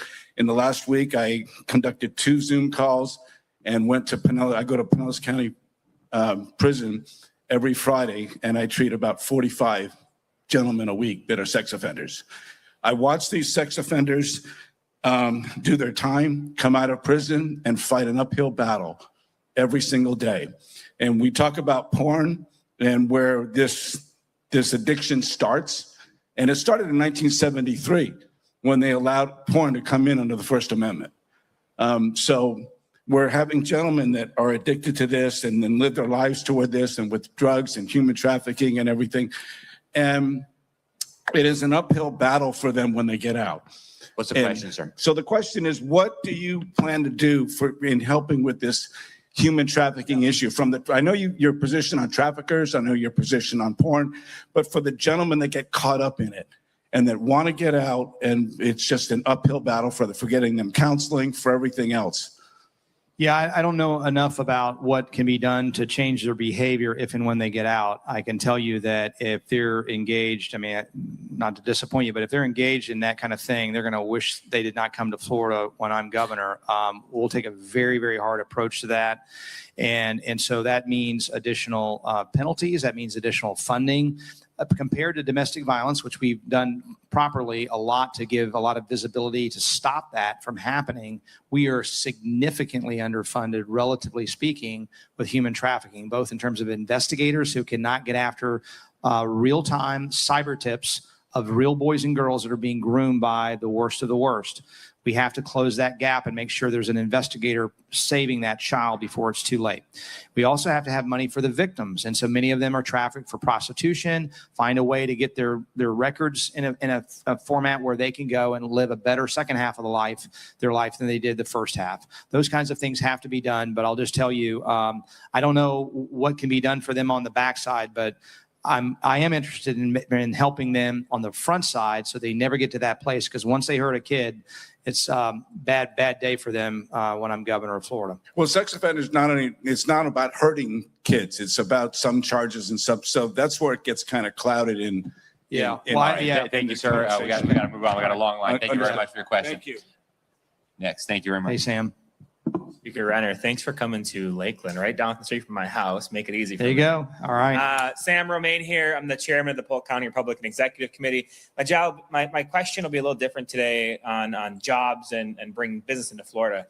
Just the other day, Sherloc, which makes unmanned Navy ships, announced a $3 billion manufacturing port in Texas, bringing roughly $275 billion of economic impact to Texas. When I look at Florida, we're surrounded by ocean, great space for a port. Why did they not come here? Which I'm not sure you know the details of that, but how can we incentivize, or maybe not incentivize, encourage businesses, good businesses, to come to Florida with really high paying jobs, and more specifically to Polk County? Yeah, I'll take Polk County last. I mean, it's a combination of low taxes, which we have one of the few states. Texas is one of them that has no income tax. It's getting that property tax reform right so that people coming in that would build those ships, if they were coming to Florida, the pitch can be, look, we've also addressed our property taxes as well. It's a light regulation, reasonable regulation for health and safety. It's also quality education, K-12 and higher ed, so that the workers that would fill those roles, and I think specifically we're talking about shipbuilding, my mind goes to vocational and technical training, which we must do. We must make a high school diploma matter again. We must make sure that we're allowing that educational freedom, that voucher, to go towards those types of degrees, to continue into adult learning and do things there, because those are jobs that will likely not be eliminated by AI or anytime soon. And so something like shipbuilding, we need to make sure we're doing that. I don't know the details of why we didn't get it, but I would certainly, I'm not a fan of corporate welfare. So what I wouldn't do is say to taxpayers, everybody in this room who's struggling to pay their bills, is you have to pony up to bring an Amazon warehouse into Florida, which is kind of the concept of a lot of people that promote that. I'm a staunch opponent of that for stadiums or anything else. I don't think that you should be digging in the taxpayer's pocket for that. But I would make the argument that Florida is a permanent incentive, that we are the best place to do business in America, bar none, and figure out what the issue is. Sometimes this is where the CEO wants to live. I mean, to be honest, I don't know what the circumstances were there, but there's no reason why those places should not come to Florida. I'll add to that, Sam, to make sure infrastructure needs to be very important, and I'll make decisions that value not only roads, bridges, ports, seaports, airports, but also our environmental infrastructure, to preserve our water and these types of things. But for the ports, you want to have quality ports wherever they're going to be operating, so that they come in and say they're not, we're not behind the curve. And I don't know where Texas is in its ports relative to Florida, but we have some great ports. We have to continue to invest in those. Yeah, we know a lot about Amazon warehouses in Polk County. Yeah, and you asked about, unfortunately, you asked about Polk County, and look, I don't know other than to say that I will work with every county commission and local leaders to try to steer things that way. If you can highlight for me where Polk County's strengths are, let's go after a business that fits those strengths, that belongs in Polk County. Centrally located, you can get to a lot of different places really quickly. A lot of things come to mind from that. Obviously, you don't have ports. I mean, you don't have water, but there's a lot that can be done in Polk County that we can try to pitch at the gubernatorial level. And I'm happy to be a pitch man for Florida. I'm just not going to offer them taxpayer money to come and compete especially against existing Florida businesses. Thank you. Nice boots. Speaker Renner, thank you for your time, sir. I just have a quick question. What can you do, or what do you have planned when you get elected as governor, what actions will last, and so your successor maybe can't easily overturn it? Like, what plans do you have that could last instead of? Yeah, that's a great question. And thank you for your service. Air Force, Moody Air Force Base in Valdosta, but a resident of Florida. Thank you for your service. Thank you for yours too, sir. I appreciate it. Yeah, we did this when I was speaker because I'm very mindful. I got a question today about weaning ourselves off the federal government because they're going bankrupt. And the first thing they're going to do is take all the state money and just say you're on your own, and we'll be stuck in harm's way. But also, you always want to build the house so that if it gets taken over, that it's harder for them to tear it down. Ultimately, if we lose culture, and this is why higher education is so important, if we lose the next generations, and Reagan said we're only one generation away. It's not in the bloodstream. It's not inherited. We have to teach it. If we lose the next generation, there's not a house I can build that can't be torn down. But that's why parental rights in the Constitution is important. That's why we need to continue to build these guardrails around technology, around the surveillance state, around money, data privacy, all these things. I did data privacy when I was speaker to make sure that your information, which was being sold or shared without your knowledge and consent, without anybody ever knowing, to all kinds of companies. And that's how social media makes its money. It's free for a reason, because you're the product. Okay. And so we need to make sure that we're giving transparency and protections in all these different areas. Legislatively, it could be undone. But the good news is it's harder, because then you got to pass House and Senate, get the governor to sign it. And you would hope that in the near future and then midterm future, that in Florida, we at least have a governor, we have a speaker, or we have a Senate president who will say no. Because the most powerful thing a speaker can do, and I did it, is say, no, I'm not going to hear that bill. I'm not going to move that legislation whatsoever because it's bad for Florida. Thank you, Speaker. I appreciate it. Good evening, Senator.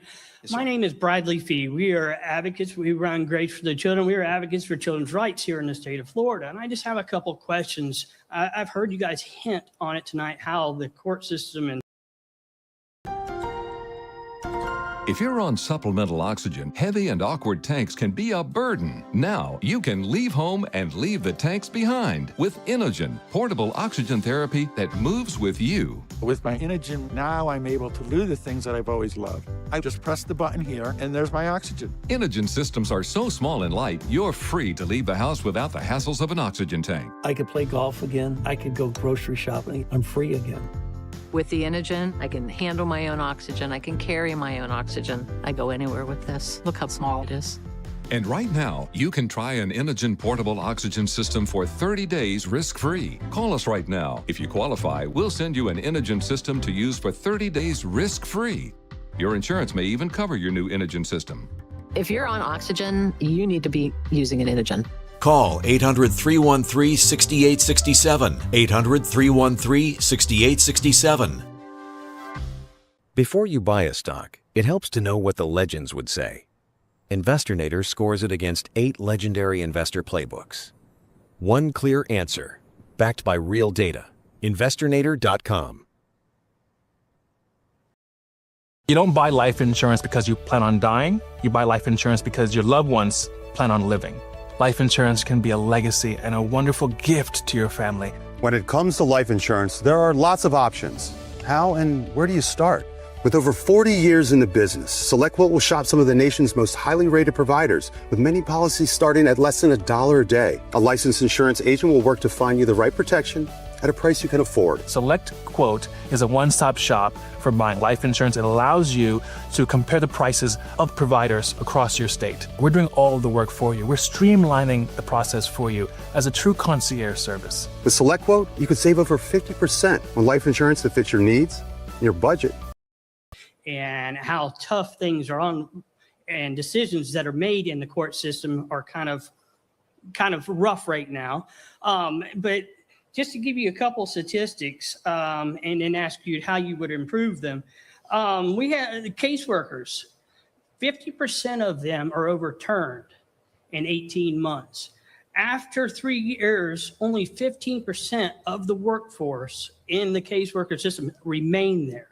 Even bigger problem is over the last 3 years, we have lost 25% of our foster parents. We were foster parents for 4 years. The stresses, the not being able to get resources. We just lost again the secretary of DCF, and she's only been in there a year.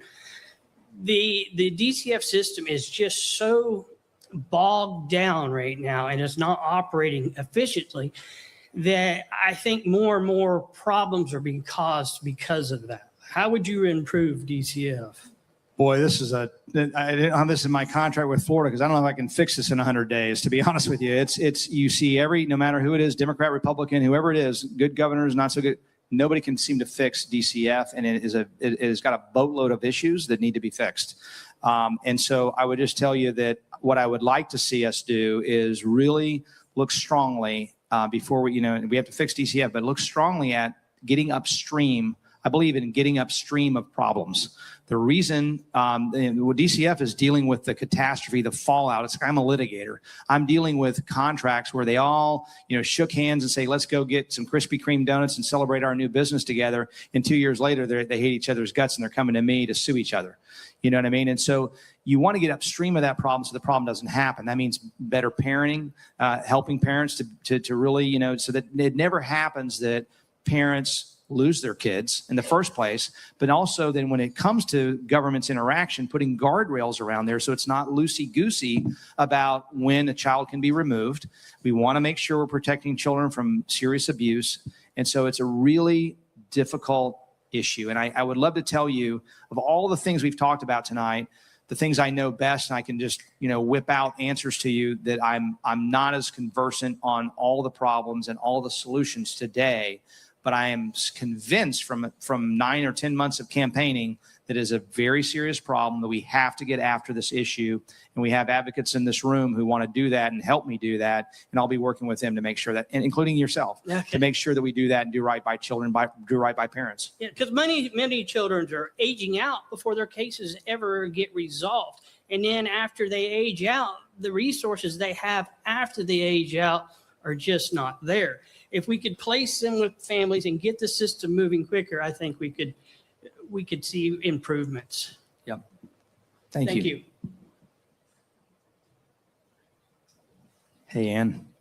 So I'm going to piggyback on what that gentleman talked about with Department of Children and Families, because at American Made Foundation, we are addressing that issue with legislation. But one of the key problems we see, in addition to a whole host of other ones in the state-sanctioned kidnapping, is the fact that it's twofold. Statistics will tell you 95% of the children in the system actually legally don't qualify, because a lot of these cases come in based on hearsay and no real due process.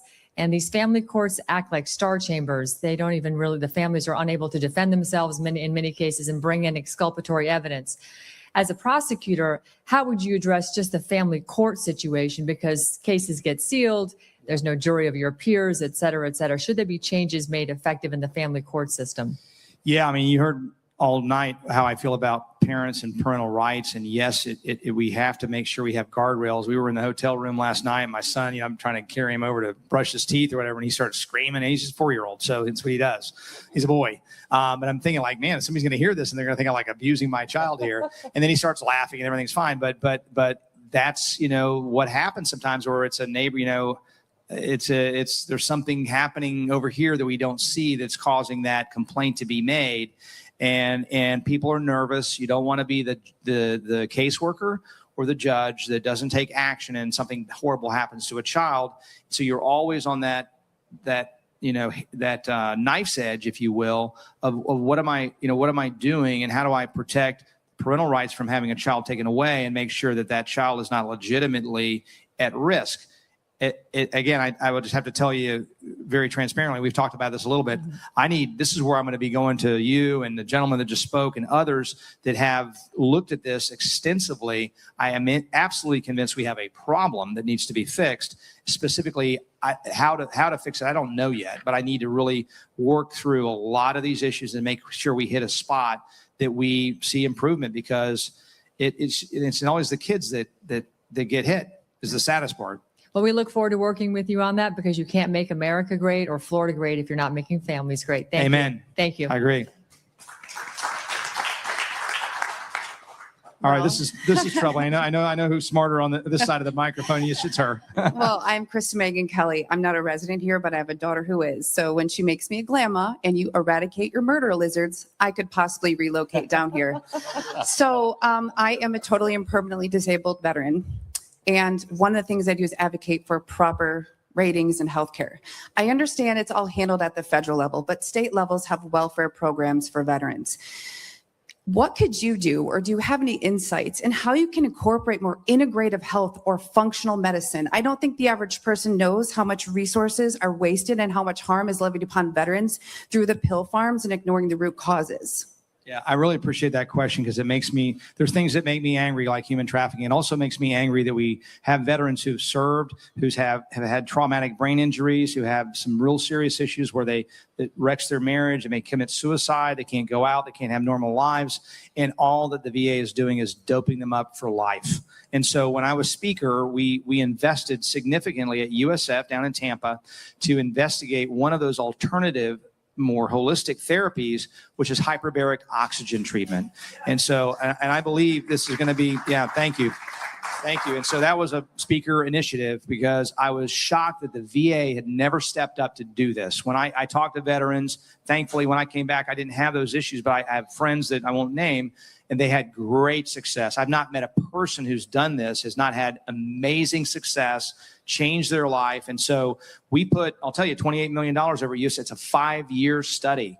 And they have people that are interviewing the spouses and the family, so that when they're done, this will be totally peer reviewed, indisputable, be able to take it into Congress with stories of how it's changed lives for the better if it works. And they're scientists.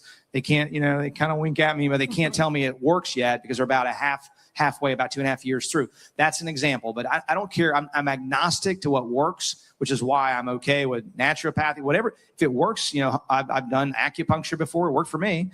So if it works for you, then we need to look at that. And for our veterans, we have to be very open to what works to help our veterans get back to their state before they went to serve this country, and not just say, here's drugs to mask symptoms, not cure problems. Thank you. And I just want to say, as a loud voice in the liberty movement for just over 20 years, I'd like to formally give you my endorsement. Hi, Speaker Renner. Frank. Hey, Frank. Hi. So this question, my wife had asked me to ask this before I left the house, and I guess she's right when she says I don't listen, because I had to ask her to send it to me. I get that too. My wife's laughing. Wait, don't get our wives together. So now that my son is 14 years old, and we're starting to go through the process of figuring out college and everything with him, and we realize how hard it is to get a lot of Florida residents into college. UCF alone, years ago, it was only a 3.5 GPA to get in. Now it's almost a 4.5. We keep hearing about how out-of-state tuition is the lowest it's been in a long time, if ever. And how can you get more Floridians into the college and less people from out of state, less people from other countries? Yeah. No, I really appreciate the question. Thank you. Yeah, and so part of my affordability plan is to keep in-state tuition steady. I agreed. I believe that out-of-state tuition should rise to fair market value, because there are students in other states who can get educated here for less money out-of-state tuition than their in-state tuition in their state.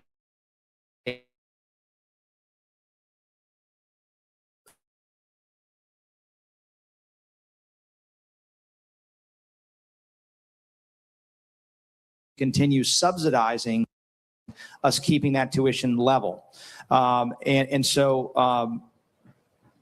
Attention, cancer victims who were in New York on or after 9/11. If you or a loved one were in Lower Manhattan during the 9/11 tragedy or during the 11 months afterward and were later diagnosed with any of these or other cancers, you may be entitled to a substantial settlement. A $10 billion compensation fund is in place for these cancer victims. Do not wait to file your claim. Call now and speak with us. The call is confidential and free, or reach us online at worldtradecenterfund.com. Before you buy a stock, it helps to know what the legends would say. Investornator scores it against 8 legendary investor playbooks. One clear answer, backed by real data. Investornator.com. Attention veterans and military families. If you're between the ages of 50 and 80, you may qualify to review your final expense coverage options. Many veterans believe that the VA will cover all of their funeral costs, but unfortunately, in many cases, VA burial programs only cover a portion of the expense. And today, the average funeral with burial can cost around $8,000 or more. Don't leave your loved ones facing unexpected bills.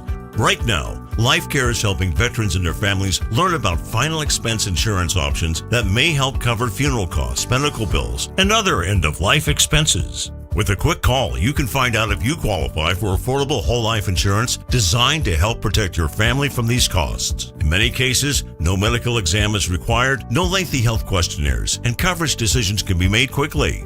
Call now to review your final expense coverage options. Call 800-519-1427. That's 800-519-1427. Attention veterans and military families. If you're between the ages of 50 and 80, you may qualify to review your final expense coverage options. Many veterans believe that the VA will cover all of their funeral costs, but unfortunately, in many cases, VA burial programs only cover a portion of the expense. With respect to who gets in as well, I want to make a comment here. And it's good leaders listen, and I'm listening intently wherever I go. And I go into some rural communities, and I had a mom who said, look, my son's the valedictorian of the high school, 4.2 average, whatever it is, cannot get a bright futures, because I don't know what the reason is, but that should not be. And so in addition to raising out-of-state tuition, I also want to restrict, I mentioned the red threat. I do not believe that a communist government, any communist government, but in this case China, should be coming in as professors or as students. And so we need to constrain that. I don't object to any international students being in our universities, but we need to look at the numbers. They're not as great as you might think for out-of-state and international, but the out-of-state should absolutely pay more. And we should not have students from foreign areas of concern, Iran, Russia, Syria, formerly Venezuela, they're probably off the list now, in China, coming into our universities, because as a former intel officer, I can tell you, you go to the Space Coast, they call it Spylandia. They're chock full of spies. And we had professors, Chinese professors, who came in not so many years ago when I was still in the legislature and stole our research. Military research, R&D for our greatest, inventions. And so we have to be thoughtful about that too. But that's how we open up more opportunities for Florida residents. And I think we need to look at, how we can also expand, if it's not a public university, our private universities. When I was speaker, we also increased the EASE grant, which was a smaller amount of money. We spent a lot more on public school students, so but a smaller amount, $3,500, $4,000 per student, to allow that same student that maybe doesn't get into UF to go to a private university, college here in Florida. They get a good degree and help them a little bit in that course of learning, and so that they can afford to get a college education.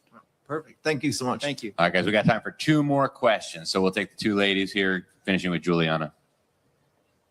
Hi, my name is Mandy Blame. Nice to see you again. Good to see you. I have a doctorate in clinical nutrition, and I homeschooled my kids. So I'm all about root causes, but I'm also very involved in the foster system. My family, our 3 children, were the first family in the state of Florida to have a foster child who had cancer. It was neuroblastoma. No one knew what to do, so we made up our protocol. We fought against what we were forced to do, which was chemotherapy, which was 2% successful with neuroblastoma. I had to consider if I would leave the country or stay here. We stayed. I guess God wanted us to go through to learn that part of the chemotherapy, which I won't do that. So, what I want to say is in the foster system, I have learned a ton because not only have I fostered 8 children, I have volunteered for 20 years in the system. I know case managers.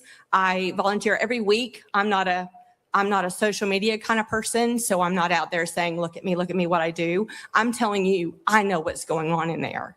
And I can tell you, if California is coming out with a peer review saying 1 in 12 have autism, it's worse in the foster system because they don't deprescribe, which is why we need naturopathic doctors. We need other people in the game here. And I'm not even going to, if outside of the foster care system, we have such an issue with our kids being sick, then imagine the canaries in the coal mine is the foster system. And I'm fighting with nutrition. I'm being successful with nutrition.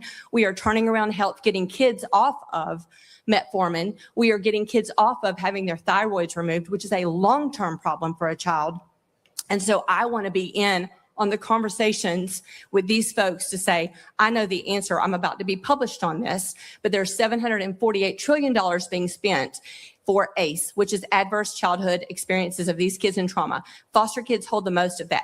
If we were to get preventative, like you're talking about, get on the front end of this, spend the money in the right places, support the family. And when the family can't and they're drug addicted and they can't get off of it, then we have those safe places for the kids to go. We monitor it. We have cameras. We save the money. Those trillions of dollars could be saved because it's a pipeline right now. 30% on average of our prisons are filled with people that were in foster system. So this is where we need to focus some attention with our children. Yeah, thank you very much. Yeah. And it just goes to getting upstream of the problems, what you're describing, and what are we letting our kids take that may make things worse, and making sure we're getting upstream. Thank you very much, Mandy. Hi, Mr. Renner. I'm Juliana Ramond with Watchmen Action, where we equip the church to engage the culture. We wrote a master class for advocacy. We believe that as we are the first line of government, that our job is to support what it is that you're doing. Because if we're sending you up to Tallahassee, we need to do boots on the ground, what we need to do to make sure that you're successful up in Tallahassee. So my question is, what are the top 3 things that we, the people, should help you and get behind you and start advocating to make sure that when you get to Tallahassee, that you are successful doing what we're wanting you to do? I love that question. Vote for him. Let's say vote for me first. But take an example of and Amy talked about the Medical Freedom Act, as well as there was also an AI Bill of Rights that was in the general session, and the governor put it back into a special session. The Senate passed both. The House would not even give it a hearing. Mm-hmm. And so I need that advocacy because politicians respond to rewards and punishments, and so giving them both and coming to Tallahassee and advocating for why both of those are so critically important, and all the other things that are in that first 100-day agenda is really critical. Education, an informed electorate is an engaged electorate, but a lot of people they're busy with their lives, and so making sure you guys are continuing to doing the good work you're doing, expanding that to more people so they know some of the things we talked about today, and some of the things that we talked about with respect to the data centers, of the tonal noise. I didn't know. We talked about it briefly when we saw you, and I'm learning things. And so it's really important, that educational piece, as well as showing up to Tallahassee and applying that pressure, because they do respond, and they're good people up there, but they all hear from one side sometimes. That's another really, really important thing when it comes to health freedom. They're hearing, believe me, because they got lobbyists all over the place who are saying, no, just give them a drug. And that's not necessarily the right solution. And so they need to be hearing from, no, this naturopathy works, or this may work. There's another alternative that works better. Let me tell you my story. That will wake people up. And I will tell you, and I hope everybody, when I was in the legislature, I had parents come in and tell me stories, and we put that into legislation and passed it that year. So the good news about state government, and I think that's still true, I hope, in the last 2 years, is that there is responsiveness. So don't get frustrated. And my message to everybody listening and being here tonight is, don't give up. Don't ever leave the fight. Awesome. Thank you. Wonderful. Thank you guys all for those questions. And we're out of time now for questions. But Paul, before we wrap up tonight, what are your final words? What are your final thoughts for the folks here and the thousands watching online? Well, I think I gave him a little bit ago, but I will just start where I just ended. Don't give up on the fight. You know, we've got 250 years, and Benjamin Franklin, when they concluded the 1787 Constitutional Convention, said, I looked at George Washington's chair with a sun carved there, and I wasn't sure whether the sun was rising or setting on our nation. And now that we've agreed, I believe we have a rising sun. Well, we've just finished 250 years, which is longer than most constitutional republics. And the question for every patriot in the room, every patriot listening is, what about the next 250 years? Is America's sun rising or setting? And what can we do about it? And I believe there's certain key things we have to do. We've talked about them tonight, specific issues. For me, it's faith. To me, it's family. To me, it's patriotism, are three things that powered the last 250 years and will power a strong nation, a strong culture for the next 250 years. But that all depends on we, the people. Do not get discouraged. Do not, because there's plenty of reason for discouragement. Do not get discouraged. Fight, fight, fight. Go out and vote. And in this case, in the governor's race, go to voterenter.com, share with your friends, get on social media. If you can help us financially, please do it, because those special interests will not. And if you can help us and you can't help us financially, help us with the grassroots. You can make phone calls. You can knock on doors. You can put up yard signs. You can put up a yard sign in your house, outside your house. And so these are the things that still work.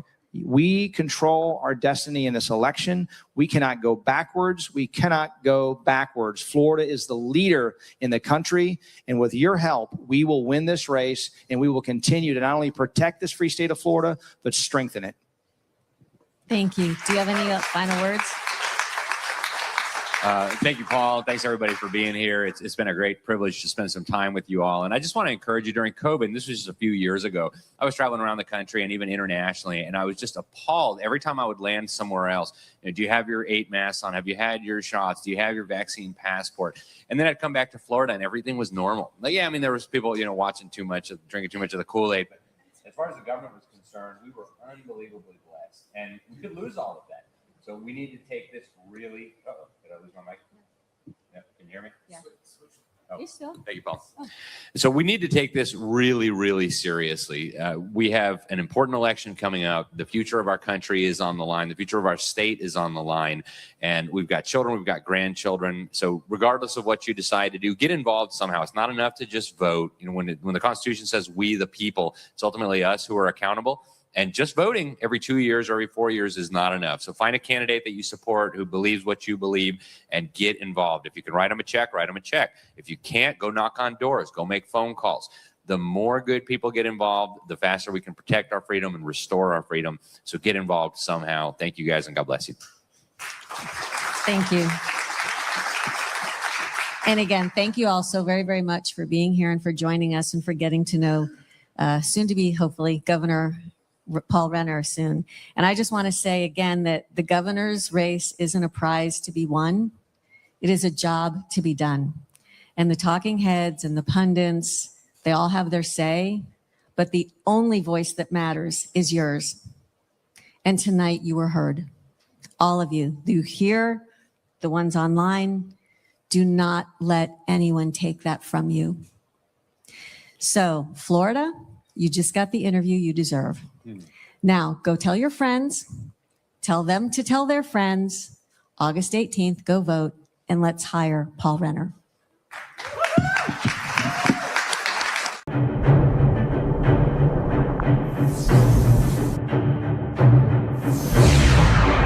Beyond the noise, beyond the narratives, beyond the distractions, the search for truth continues. Welcome to the Watchmen Action Net. Before you buy a stock, it helps to know what the legends would say. Investornator scores it against 8 legendary investor playbooks. One clear answer, backed by real data. Investornator.com. Watchmen Action Training provides a masterclass for advocating. In less than a day, you and your group are ready to win the battles that matter most. Visit watchmenaction.org to learn more. The IRS has collected over $1 billion in past due taxes this year, and they're aggressively targeting more taxpayers. Don't wait until the IRS comes knocking. Our team is here to help you resolve your tax debts before things escalate. Every tax situation is unique, and so is our approach. We fight to lower your tax debt to an amount that you can afford. United Tax Fix. Expert help, personalized service, and the peace of mind you deserve. Call 800-785-5592. The IRS has collected over $1 billion in past due taxes this year, and they're aggressively targeting more taxpayers. Don't wait until the IRS comes knocking. Our team is here to help you resolve your tax debts before things escalate. Every tax situation is unique, and so is our approach. We tailor solutions to fit your specific needs, giving you the personalized attention you deserve. The IRS has resumed collection enforcement. Don't wait until it's too late. Our team can help you resolve your tax issues before liens, levies, or passport restrictions kick in. Behind on filing taxes? We specialize in getting you back on track by filing past returns and negotiating with the IRS. Does the IRS claim that you owe money that you don't have? We fight to lower your tax debt to an amount that you can afford. United Tax Fix. Expert help, personalized service, and the peace of mind you deserve. Call 800-785-5592. That's 800-785-5592.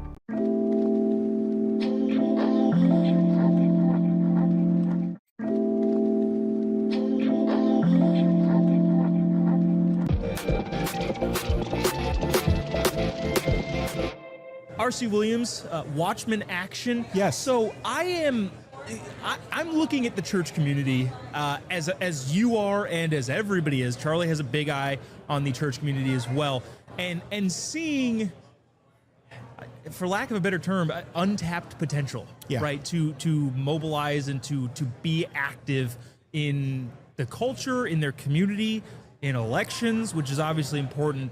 What do you see I don't want to say the church's role, because we obviously know the church's role is not to engage politically as a primary role, but it does have some sense of responsibility in that sense. What does that look like tangibly nowadays in kind of the church landscape?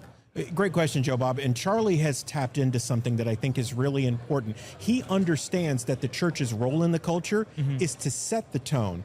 And for so many years, we've abdicated our role of leadership. Like 1 Samuel 5:8 is playing out right in front of us.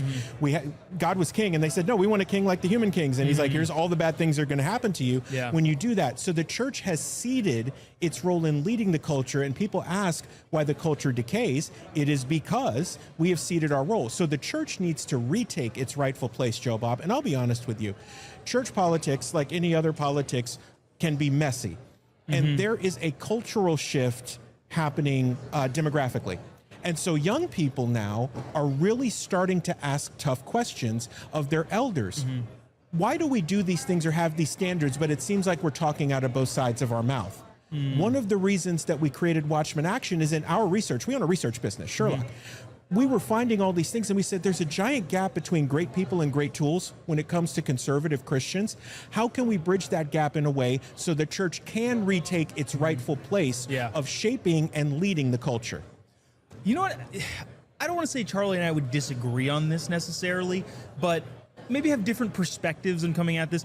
My wife and I go to a church where zero political things have ever been brought up. Now, the teaching is as based, as the kids would say, as humanly possible. They don't shy away from touchy issues. They go right head first, even into the cultural issues, gay marriage, trans, talk about all that.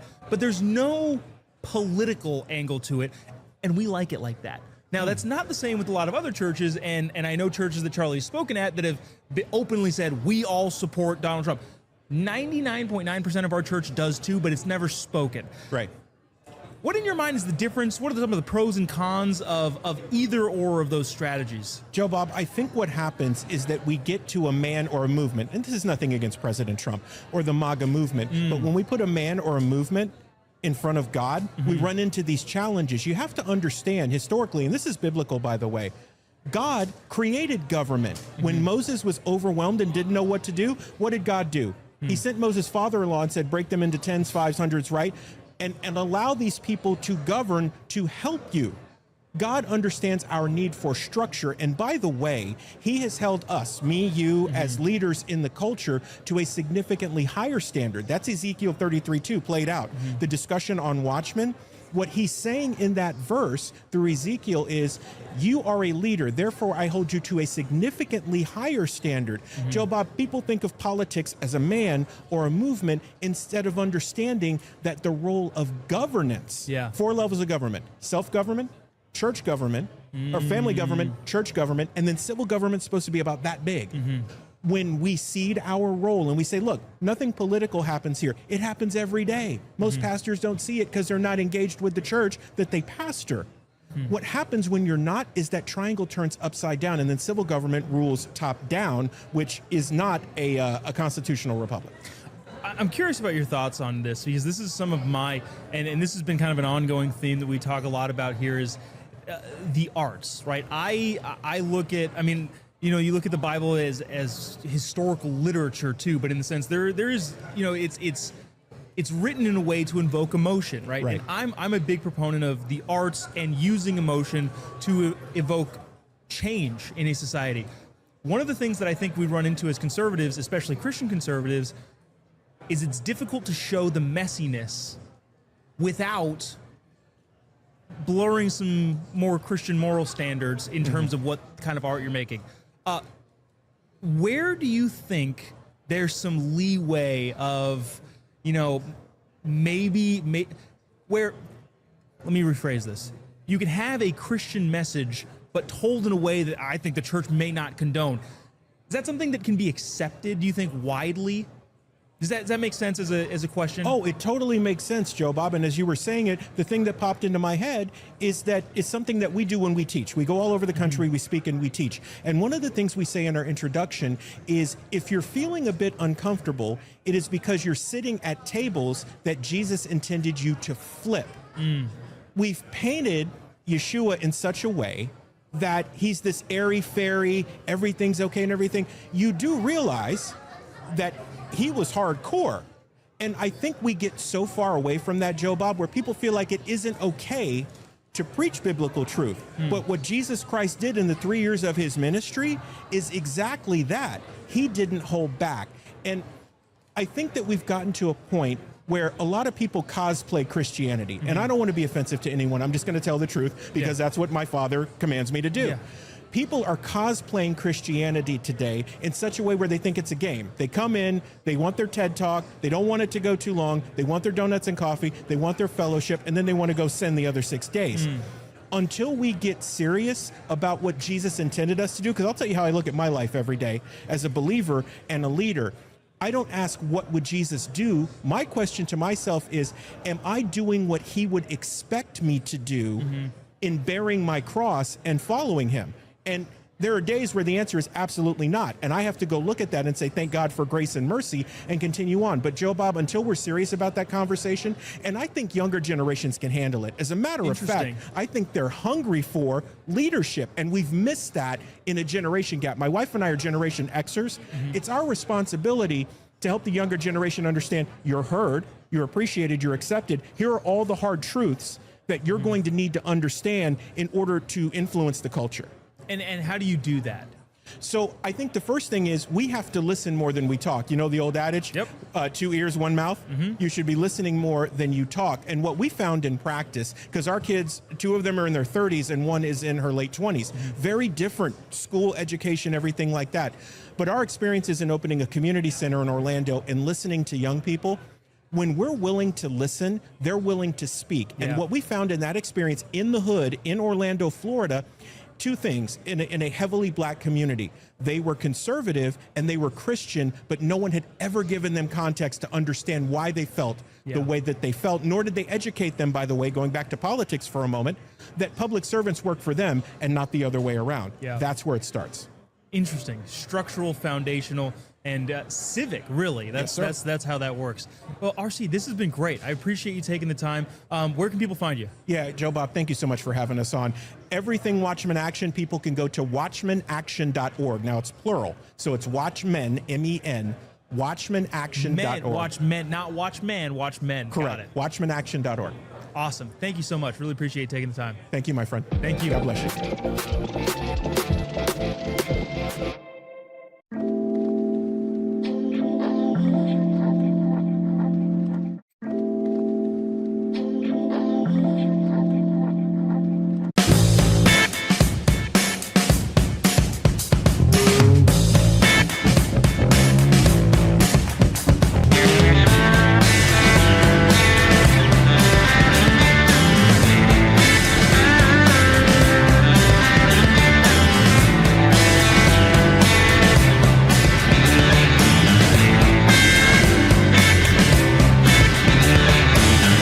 Hello again, friends, and welcome to another episode of Culture Crossroads. I am Andrew Southwick. He is R.C. Williams, and she, over there, Juliana Ormond.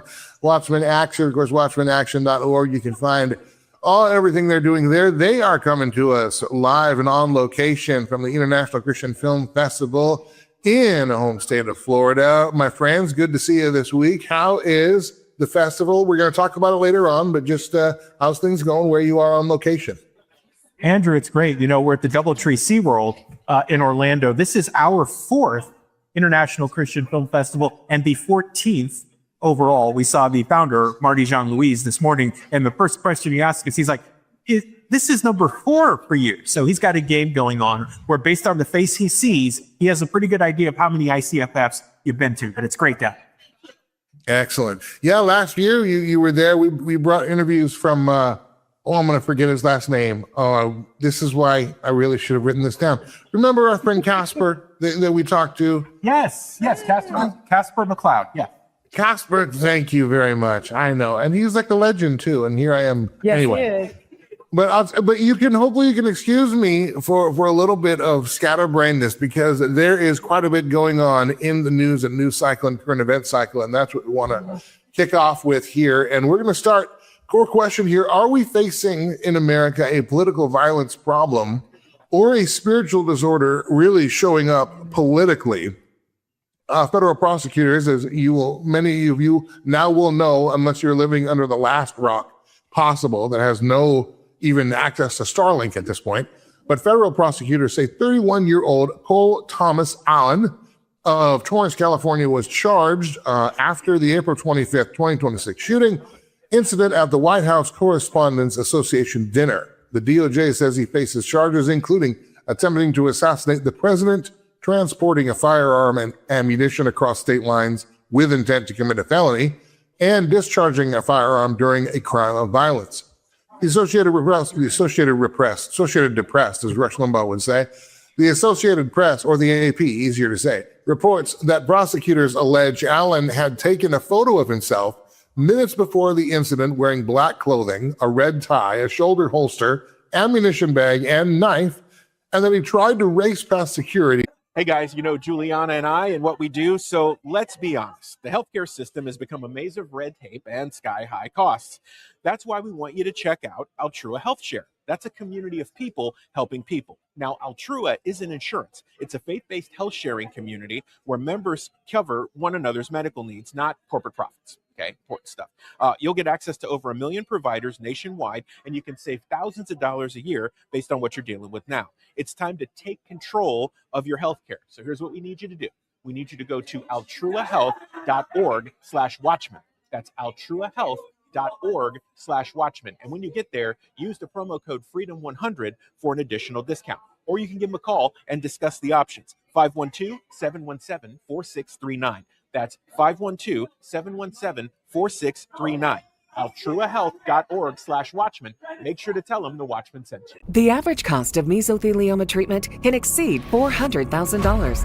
Families often face losing their homes or life savings just to pay the bills.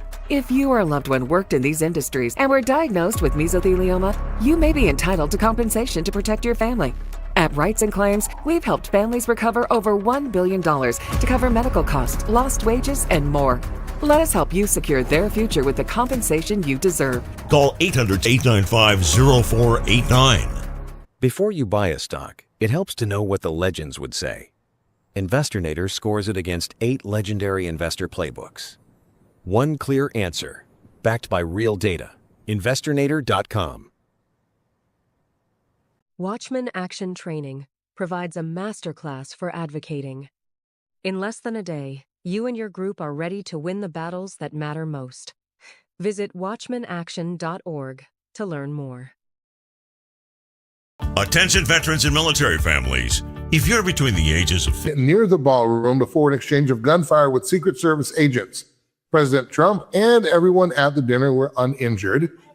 The AP reports a Secret Service officer's bullet-resistant vest was struck, but of course that officer was and is okay. Now, right after that, the phrases came quickly. There is no room for political violence. We hear that all the time. I'm doing this as quotes, not as sarcasm. Tone down the rhetoric. We hear that. Both are true as far as they go in a vacuum, but neither one goes deep enough. And I would suggest to you guys that society doesn't become this combustible because of one speech. It takes time. One tweet, one campaign, or one news cycle. This is an instability that is growing in this new soil of America that we are trying desperately to root out and weed out. We have dehumanization, spiritual confusion, and I think just moral exhaustion. The DOJ publicly framed the case as an alleged attempt to assassinate President Trump and target administration officials. On April 27, there were federal official quotes saying that law enforcement prevented the attack from succeeding. AP reports that prosecutors said Allen allegedly tracked Trump's movements online that night and then scheduled emails titled, quote, apology and explanation, unquote. They were sent around 8:30 p.m. shortly before the attack attempt. Okay, that brings us up to speed with at least where we are as of this production. RC and Juliana, want to start with your general take on what happened here and what has happened since. Andrew, things that weren't on our bingo card on Saturday night. We were actually at the Florida Family Voice Gala. We get home and we hear about what's going on. Once again, what comes to mind, we've talked about our fair share of assassination attempts or mass shootings on this show, is how does this guy get to the point where he can do that? Now, since it's happened, we've heard some other chatter, and that chatter has been around how lax the level of security was until right before you got to the ballroom. Now, there were correspondents in the green room doing a meet and greet right near where the red carpet was. So what you had is you had top department officials in the government, along with media people, all together with no security checkpoint to get there. Like all you had to do was show an email that you got a ticket to that event and you could walk right in. So imagine if this guy had been 15 minutes earlier. A lot of the people concentrated in the cabinet were all in one place with no security parameters. Could have been a whole lot worse. But then I think all the questions that have come out in the media, Juliana, have been pretty consistent with that. Like, where's the security? Well, I think at the end of the day, though, it is a spiritual issue that we're having, right? Because that's where it starts. There's warring in the heavens that are happening, and it's showing up here on earth because that's what's supposed to be happening. But unfortunately, where's the church? Where's the church saying what's happening? I just feel like as a church, we're just singing louder and we're not really addressing what's happening with our culture. Now, we'll say there is a spiritual thirst and wonder. So I posted a reel on our YouTube channel at Culture Crossroads 316 is our YouTube channel on YouTube. And it actually received quite a bit of traction, more likes than most of them. And particularly the percentage compared to all the thumbs down, because, we have unpopular opinions here on the program, and that's fine. But that told me that we were over the target, but in a positive way. People sense there is a spiritual undercurrent, a spiritual foundation underneath what is bubbling up culturally. I'll ask you this question as it pertains to culture and the political question of this. When leaders say, things like tone down the rhetoric, which we heard that from Caroline Leavitt, the press secretary, the morning after. We hear it from Democrats. We hear it from Republicans. We're also hearing it when it comes to President Trump got into it again with Jimmy Kimmel, because Jimmy Kimmel told a joke and said that Melania Trump was like an expectant widow. Now, in full context, he said that joke before this had happened, time-wise, on the time step. So he wasn't responding to this as an assassination attempt. And I'll defend that point. And this would be a joke that you would tell at any roast. If somebody is married to somebody who is not buying green bananas, you're probably going to say something about that. Well, I really think that's what it was. But of course, President Trump doesn't like Jimmy Kimmel personally and is trying to get him fired.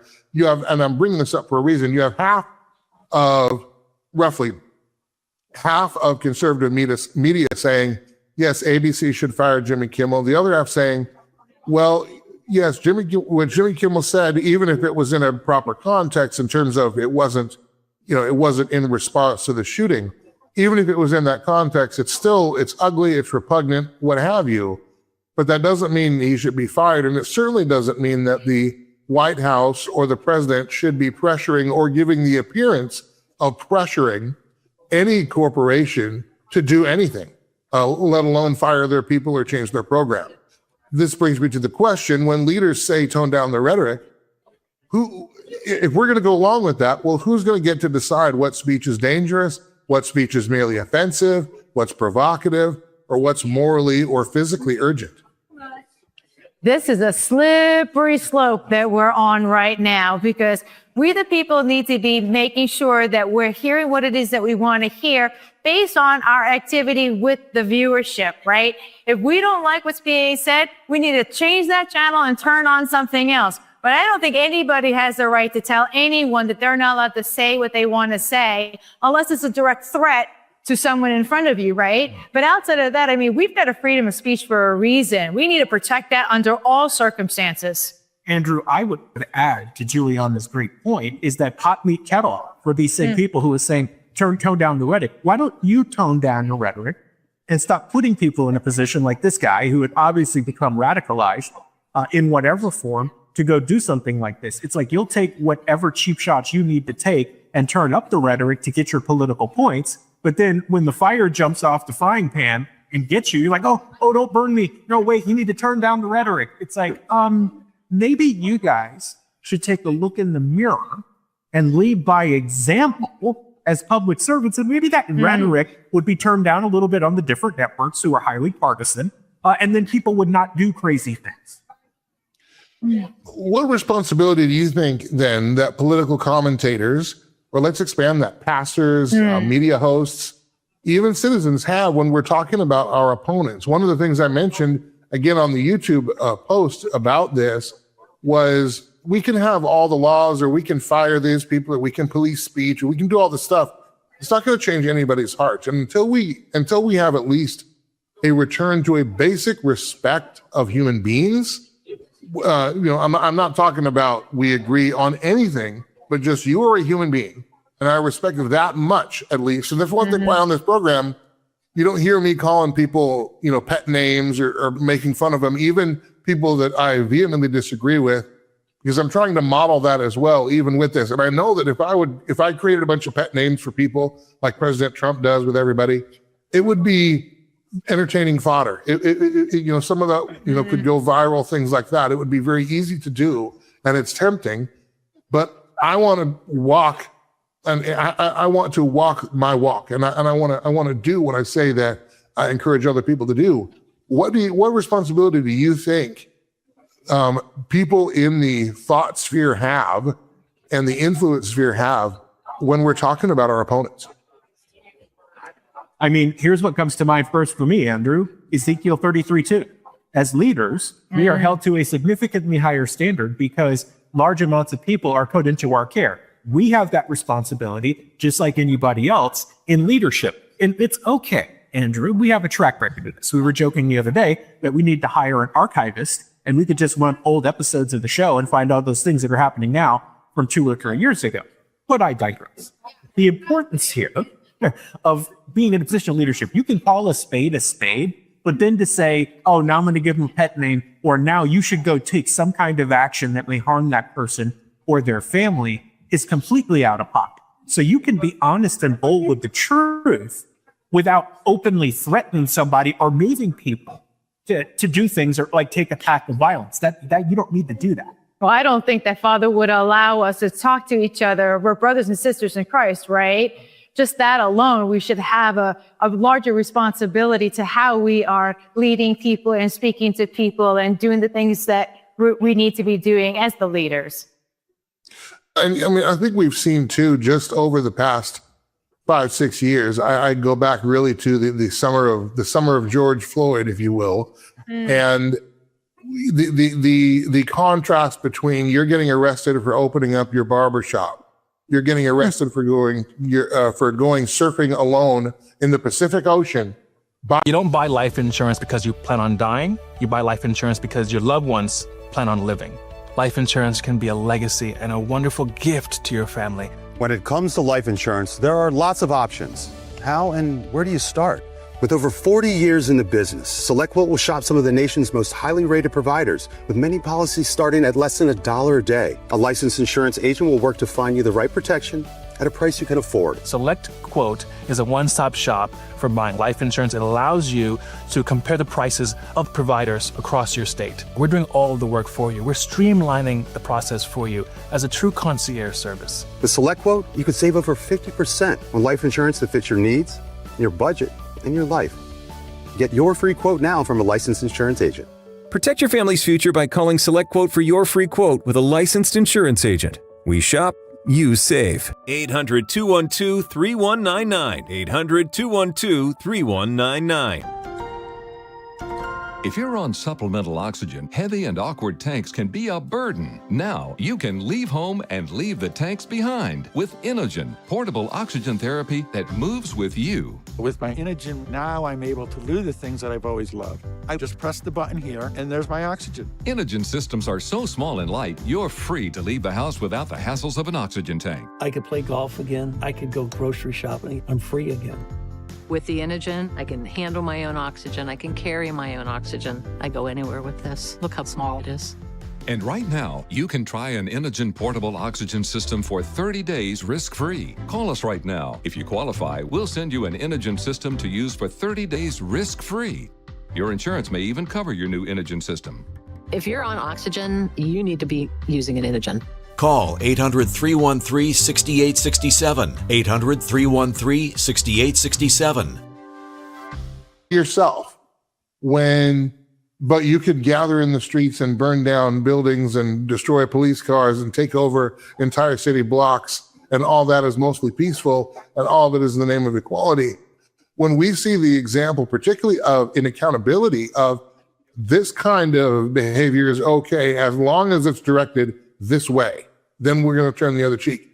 I think that has emboldened a lot of what we're seeing, because these lone wolf assassins, I don't remember reading, or certainly not living through, a president that has had as many attempts or as many of these kinds of attempts surrounding a president. And we got to extend that to Charlie Kirk as well, who was assassinated. You got to wonder, all these, we're told they're all lone wolves. How are they getting that close? How are they getting up there? But also, what are the things that are we allowing, or are we, by our refusal to hold equal accountability across the board, are we making a foothold where these kinds of things can foster? I'll give you the last word, about 30 seconds. Yeah, Andrew, I mean, look, the responsibility on that is, they talk about guns and the issue with guns, right? That's a mental illness. The gun is a tool. It can be used for good or it can be used for bad. It's the operator that creates the issue. And we have to be honest about that, right? Until we do that, and by the way, we don't stop asking questions about how is security so lax that something like this even happens. We have to continue to do that in order to get to the root of the problem and actually fix it. All right. We're going to leave the conversation there. Of course, we're going to continue to monitor that situation and bring you what we can as we can. But coming up next, are Americans being protected or conditioned for a managed, surveilled society? Well, we have 3 stories that might seem disconnected. We're going to connect them all, and we're going to uncover the surveillance state is alive and growing. That is next on Culture Crossroads. The Cadillac is where Sydney, Montana goes to unwind. With cold drinks, legendary steaks, and plenty of ways to play. This is where friends gather and family-friendly fun is always on tap. Bring your group here or have us cater your next event. Either way, you know everyone's getting the best food around. So feed your hunger, quench your thirst, or try your luck. The Cadillac is where it's at.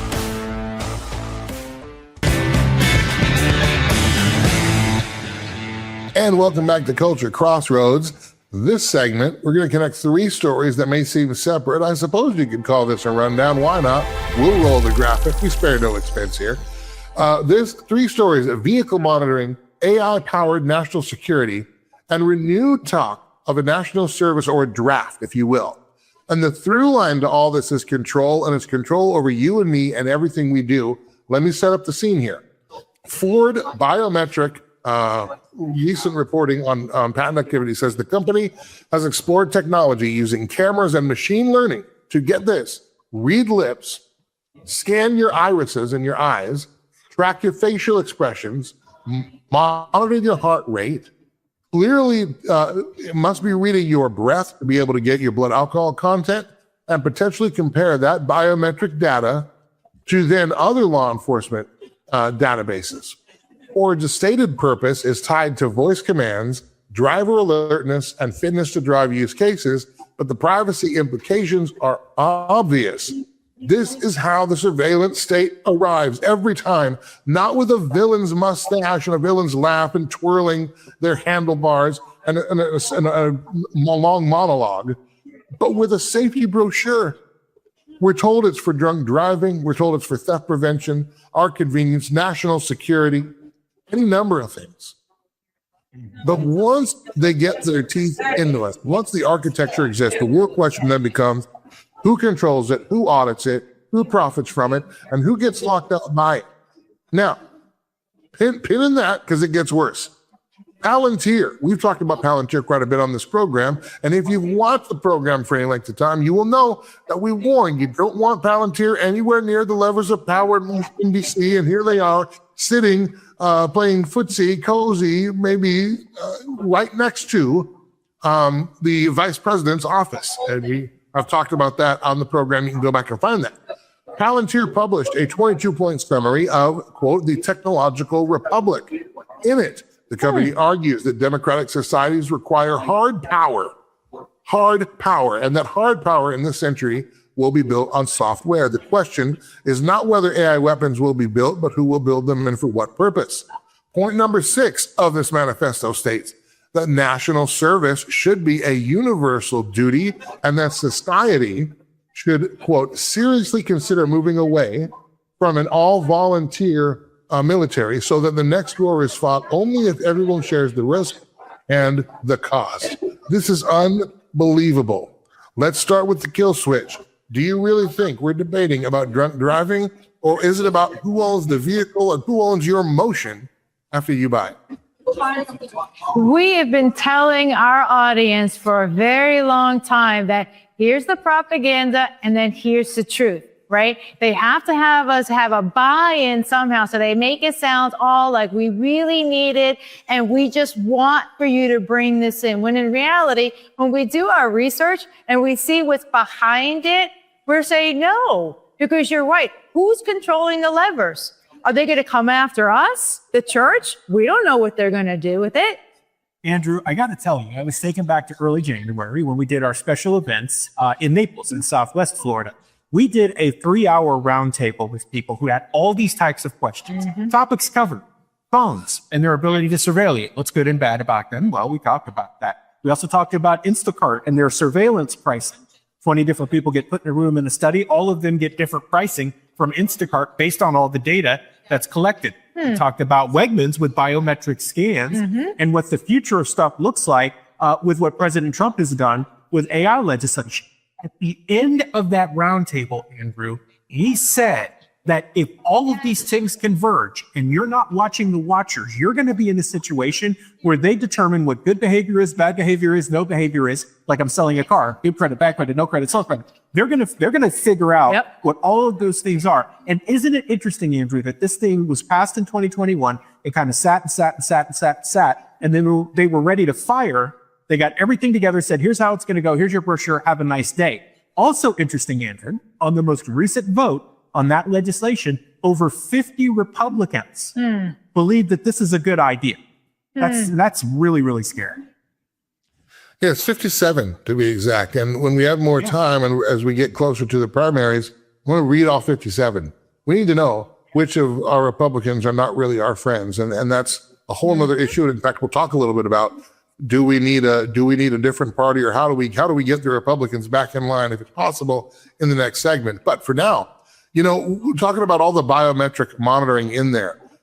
When it talks about monitoring your irises, it also monitors, the technology monitors where your eyes move, how long they stay fixed in one particular spot. It monitors the agitation. It reads your lips and the lips of your passengers. In fact, technology already exists now in many cars, and I think many people have seen this through our car insurance. You will get, most car insurances now will offer you basically a low jack, and they'll give you a good driving or a safe driving discount. Now, what that already does is it monitors how you step on the gas pedal, how you step on the brake pedal, what kind of turns you're making, how often you're using your car, where exactly you're driving it to, et cetera, et cetera. Is biometric vehicle monitoring really the next frontier of our Fourth Amendment concerns? 100%, Andrew, because who's going to determine, right? It's like what we talked about with the CBDC and the social credit score. Who is going to determine what is good and bad, right? And then how far down the road is that going to go? Here's what's interesting about what you just said, though, is you talked about the iris scans and following. We'll come back to Sam Altman and WorldCoin, because that's how you'll get your crypto in the very near future if Sam Altman has his way.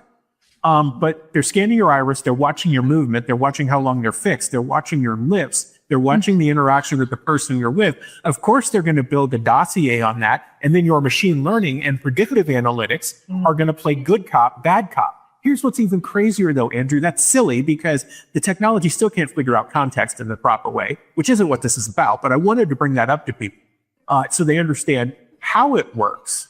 But then you start to ask yourself, well, the technology we have now doesn't work right anyway. Half the time when we go to unlock our car doors with our fob, it doesn't work right, or it takes 2 or 3 times. Can you imagine in the road in a situation you're trying to get home, and the next either your car decides because you're in a hurry that it needs to stop you while you're trying? You don't buy life insurance because you plan on dying. You buy life insurance because your loved ones plan on living. Life insurance can be a legacy and a wonderful gift to your family. When it comes to life insurance, there are lots of options. How and where do you start? With over 40 years in the business, SelectQuote will shop some of the nation's most highly rated providers, with many policies starting at less than $1 a day. A licensed insurance agent will work to find you the right protection at a price you can afford. SelectQuote is a one-stop shop for buying life insurance. It allows you to compare the prices of providers across your state. We're doing all the work for you. We're streamlining the process for you as a true concierge service. With SelectQuote, you could save over 50% on life insurance that fits your needs, your budget, and your life. Get your free quote now from a licensed insurance agent. Protect your family's future by calling SelectQuote for your free quote with a licensed insurance agent. We shop, you save. 800-212-3199. 800-212-3199. If you are exposed to asbestos, you may be entitled to financial compensation. Families often face losing their homes or life savings just to pay the bills. If you or a loved one worked in these industries and were diagnosed with mesothelioma, you may be entitled to compensation to protect your family. At Rights and Claims, we've helped families recover over $1 billion to cover medical costs, lost wages, and more. Let us help you secure their future with the compensation you deserve. Call now. 800-895-0489. The average cost of mesothelioma treatment can exceed $400,000. Families often face losing their homes or life savings just to pay the bills. If you or a loved one worked in these industries and were diagnosed with mesothelioma, you may be entitled to compensation to protect your family. At Rights and Claims, we've helped families recover over $1 billion to cover medical costs, lost wages, and more. Let us help you secure their future with the compensation you deserve. Call 800-895-0489. To your husband or wife at the hospital because they're dying. How is this going to work? This is modern day slavery. When you think about the fact that they can control all of their behavior, what you're, I mean, this is literally modern day slavery. I made a point on, actually, again, I'll reference the reel that I posted this week. I said, it's almost like we live in a reverse prison now. You go to a big box store, department store, go to the electronics section, Everything is locked up now. This is supposedly to protect from theft. But yet I'm the one that's got to go find the one employee they have there to see if I can maybe get into the glass case to get a USB charging cable. You know what I mean? When 9/11 happened, the screws came down on us, the law-abiding, not targeted toward those who are committing those kinds of atrocities. We can extend the same argument to issues like gun control. The only people who are going to abide by gun control laws are the people who already abide by the gun laws. The more it seems, the more security, the more safety, the more convenience that seems to be ushered in from, and this is important, from our friendly public-private partnerships, which is what this is. It seems like the more of those conveniences and safety features come into place, the more of the open-air prison gets set down right around us, and I'm surprised more people don't see it. What do you think? Andrew, let me share this. So you talked about where we're going with the surveillance state. That even goes to your healthcare, for example. Now, back when we were at AmFest, we had an interview with Randy Sluter, who's the CEO of Altrua HealthShare, and he said this exact thing. He said, the healthcare system, big healthcare, is going to be tied into all of your data. And what you're going to start to see is your premiums jump. If you're having a bad day and the technology detects that you're driving agitated, the next thing you know, your insurance price is going to go up, both for your car insurance and your health insurance, which is inherently dangerous. Not only does it violate the Fourth Amendment, but once again, this technology has no idea or understanding of context. So it could get that completely wrong. Example I mentioned a minute ago. If something happens to Juliana and RC's rushing to the hospital, of course he's going to be agitated in a hurry, and his eyes are going to be darting and everything else because he's trying to find the fastest way to get to his wife at the hospital and figure out what's going on. Nothing about that is inherently wrong, but technology that doesn't understand context is going to read that with all types of red flags and probably shut down my car while I'm trying to get there. The other thing technology doesn't understand is our own beliefs, our own values, how we want to live our lives. I mentioned Palantir in the open. Let's move a little bit to Palantir and what they're wanting to do. One of their points, point 6 in the manifesto, is on a military draft, a universal national service draft.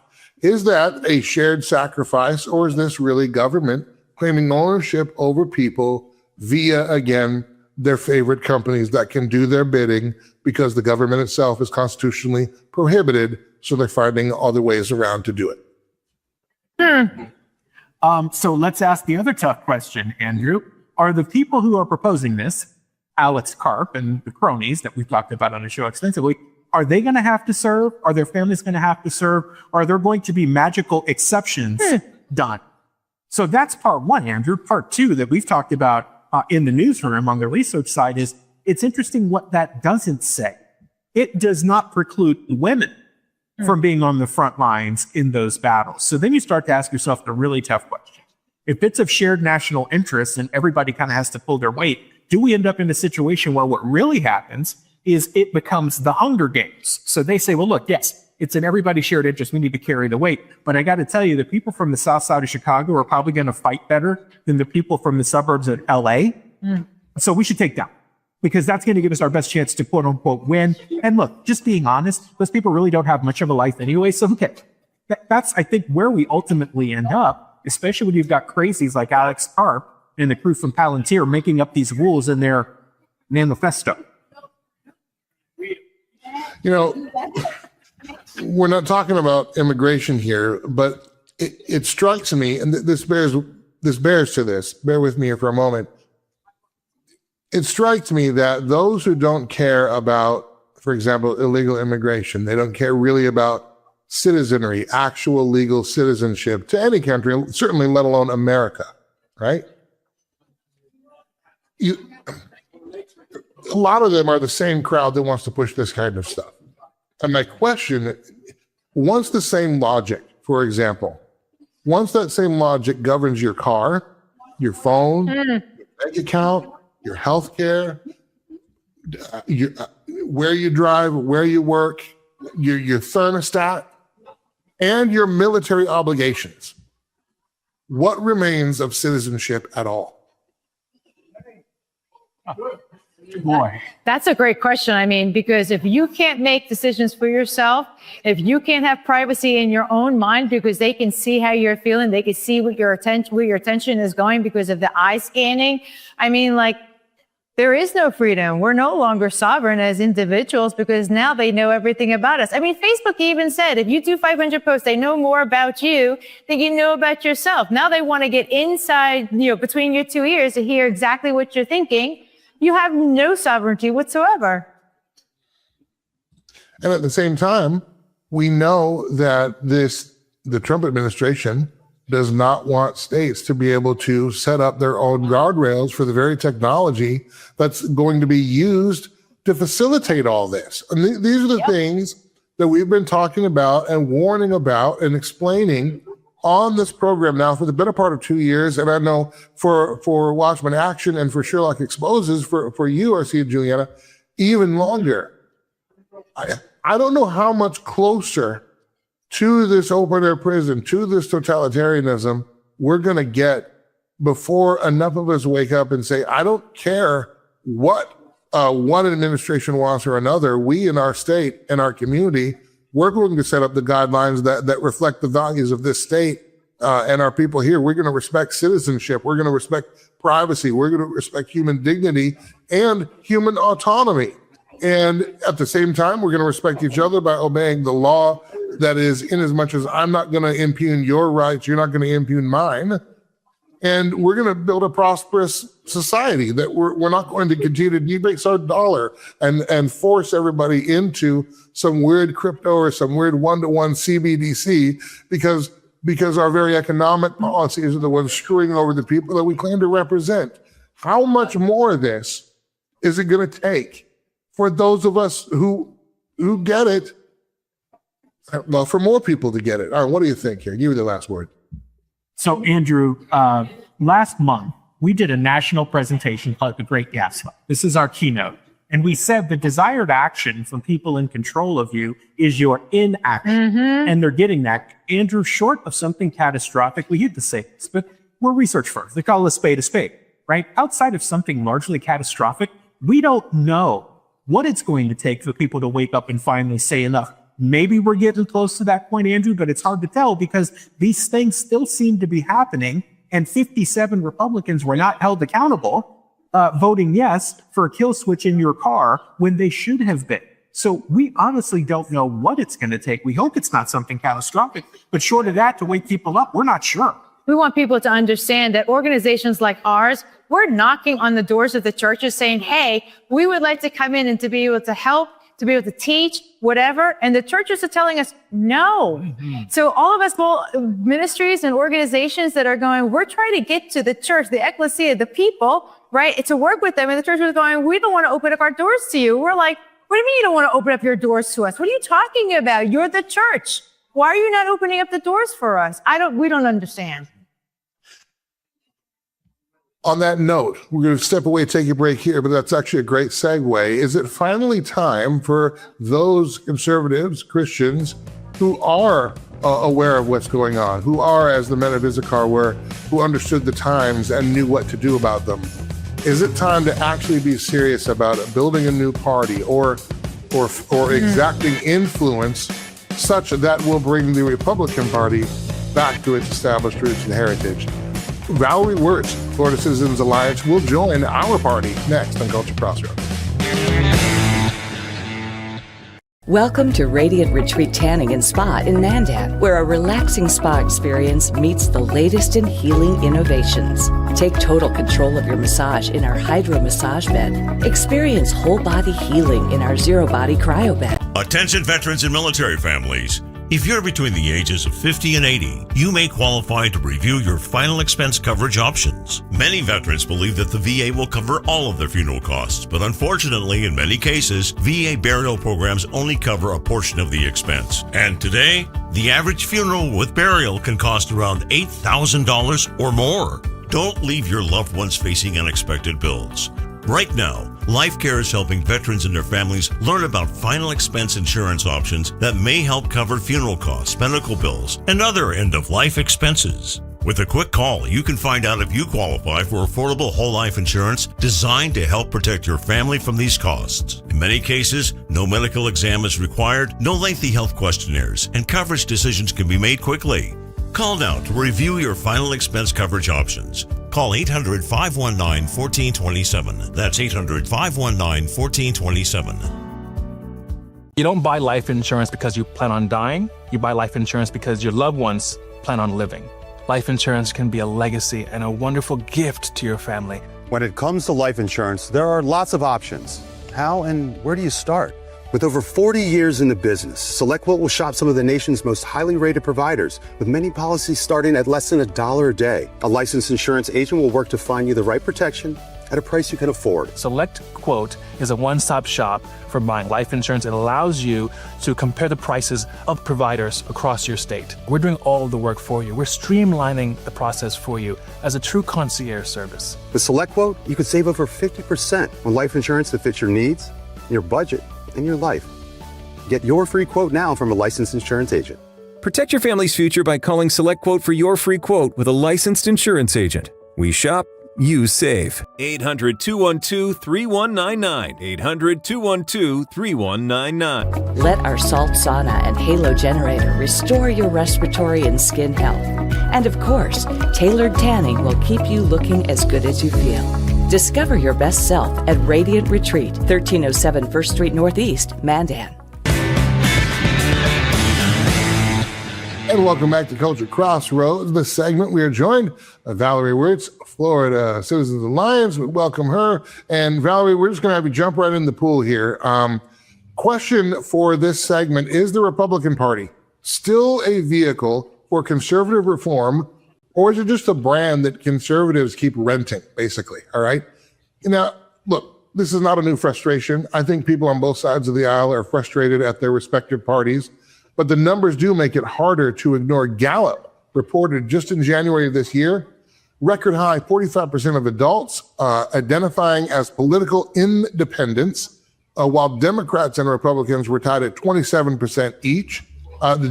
People willing to identify as Republican and Democrat on these Gallup national scales is getting down to the percentage level of congressional approval. That's how bad both parties are, the two-party system.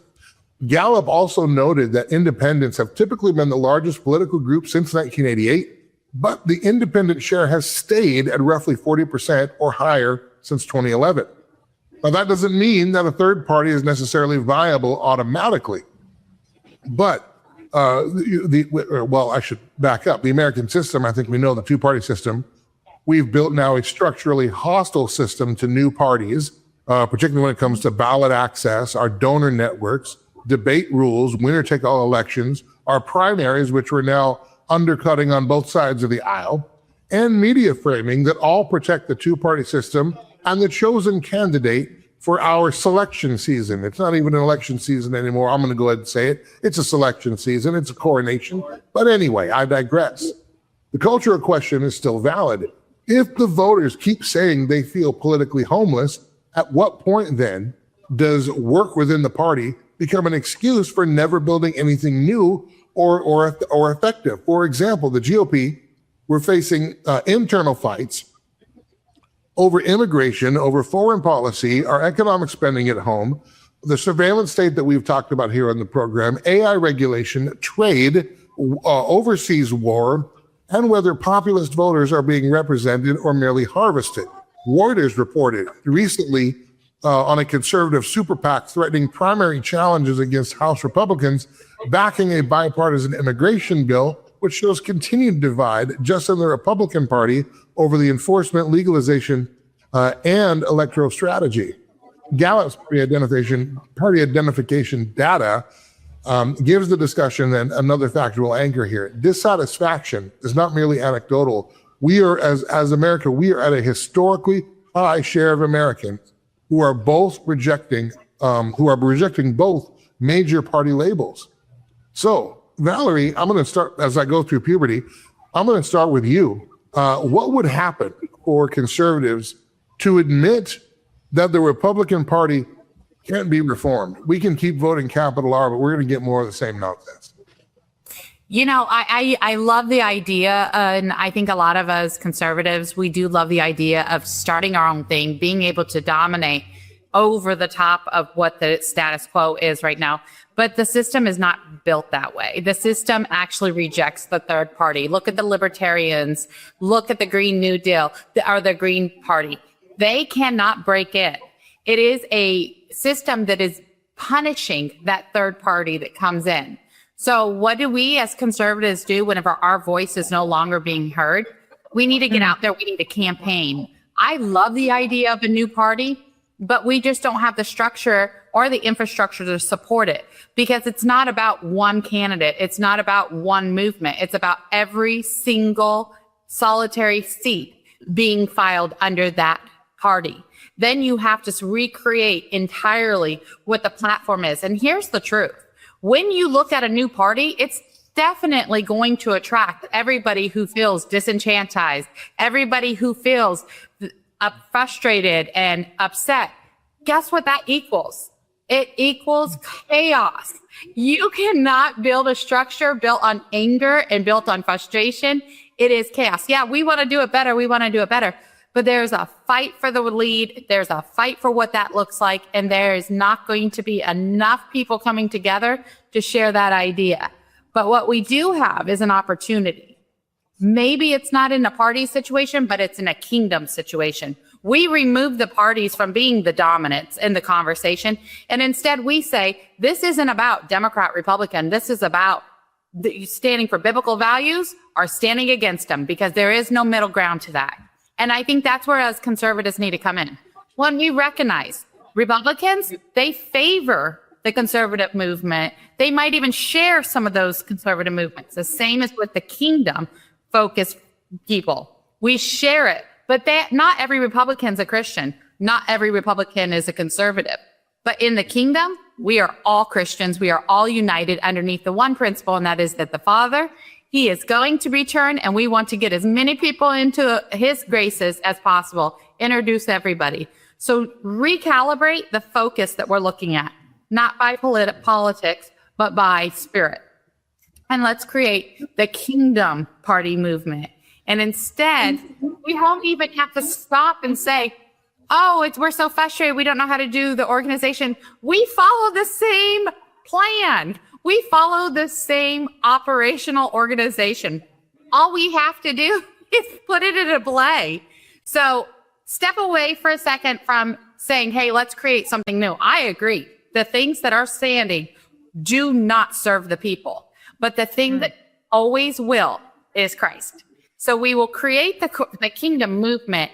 And if that aligns underneath one of these candidates that are running under a party, great. But let's not highlight the party. Let's highlight the candidate. His platform aligns with me because he's pro-life. He is pro-borders. He is pro-America. He is pro-church. He is pro-freedoms, liberties. And let's highlight those and say, this is a kingdom candidate.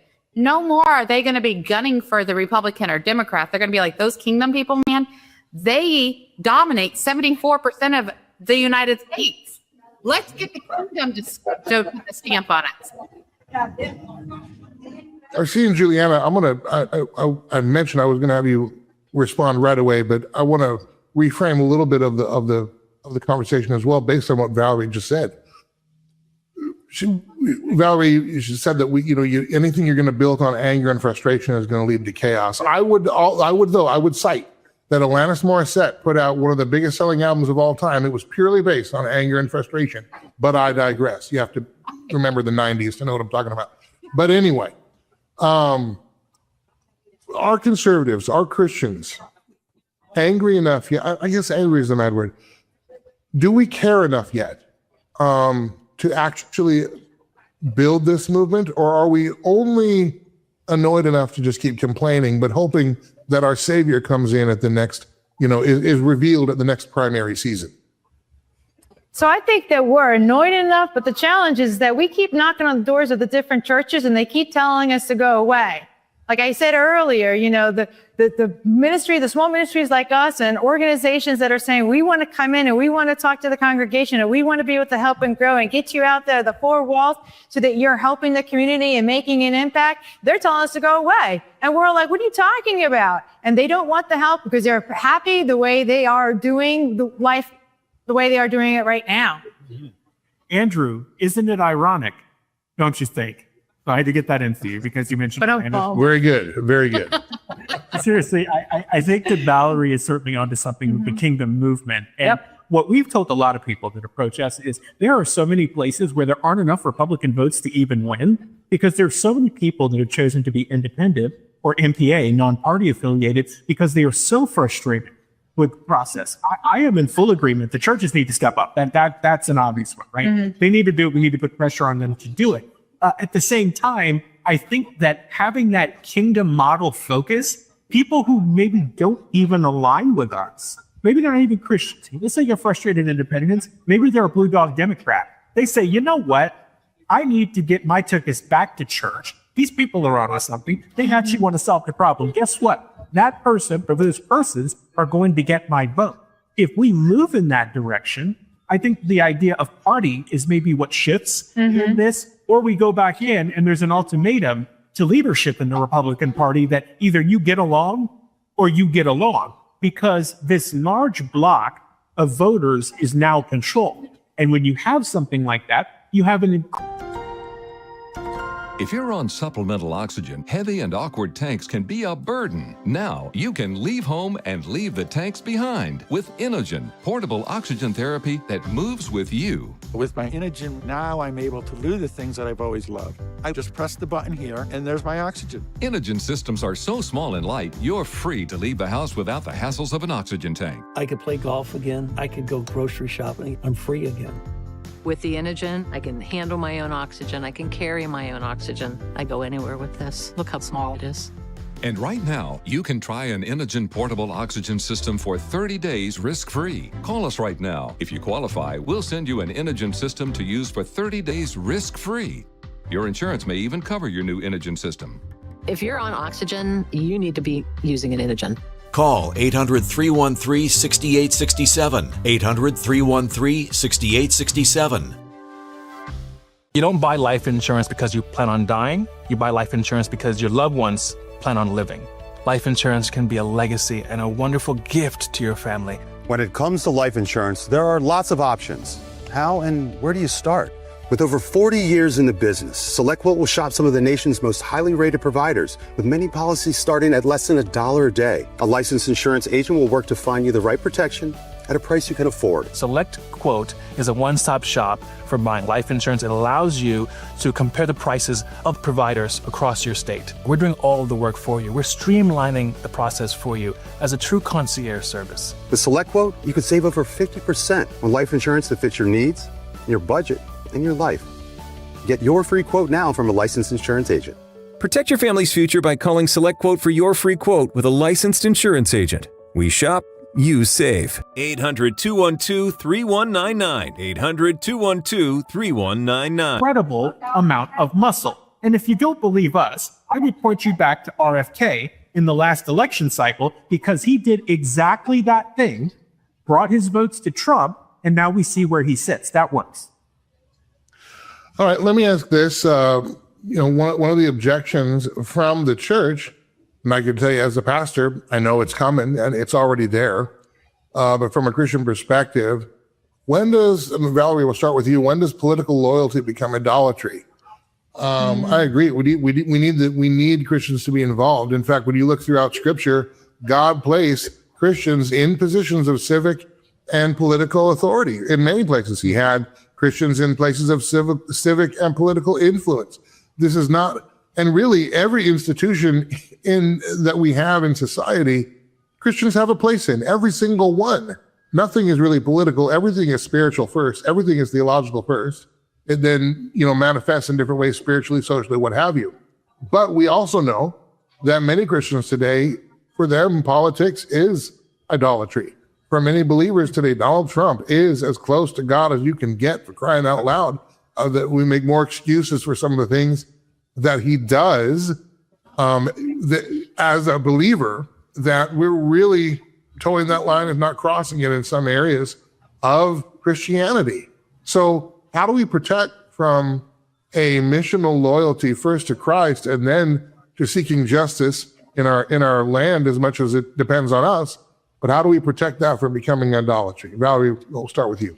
Well, here's the thing. We live in a time and a day where we are standing in front of crowds of millions, and we have people who have the platforms that stand in front of the crowds of the millions. It's really hard to discern what is spiritual, what is happening whenever you're consuming it all over your life. You're standing up and you're having maybe 12 hours a day on social media, on news, and it's repeating like a hypnotist would do, repeating the same phrases over and over again. It's dominating our mind. Our minds are not thinking for themselves. And then you talk to the average Christian and you say, how much time did you spend with the Lord today? Oh, I think I prayed over my food, or I woke up this morning and I did my devotions right before I checked into Instagram and Facebook and X and all. Who do you think is feeding your spirit if you are absolutely covering your entire frame from social media rather than from the Bible? So you want to know how we, the church, stand in the middle of that? We can either, we can join the platform and say, we're just going to stand here and we're going to preach. We're going to let people know what's happening. We're going to let people know what's biblical and what's not. We're going to point it out. And I think that's what we have a lot of people who are standing up to do that.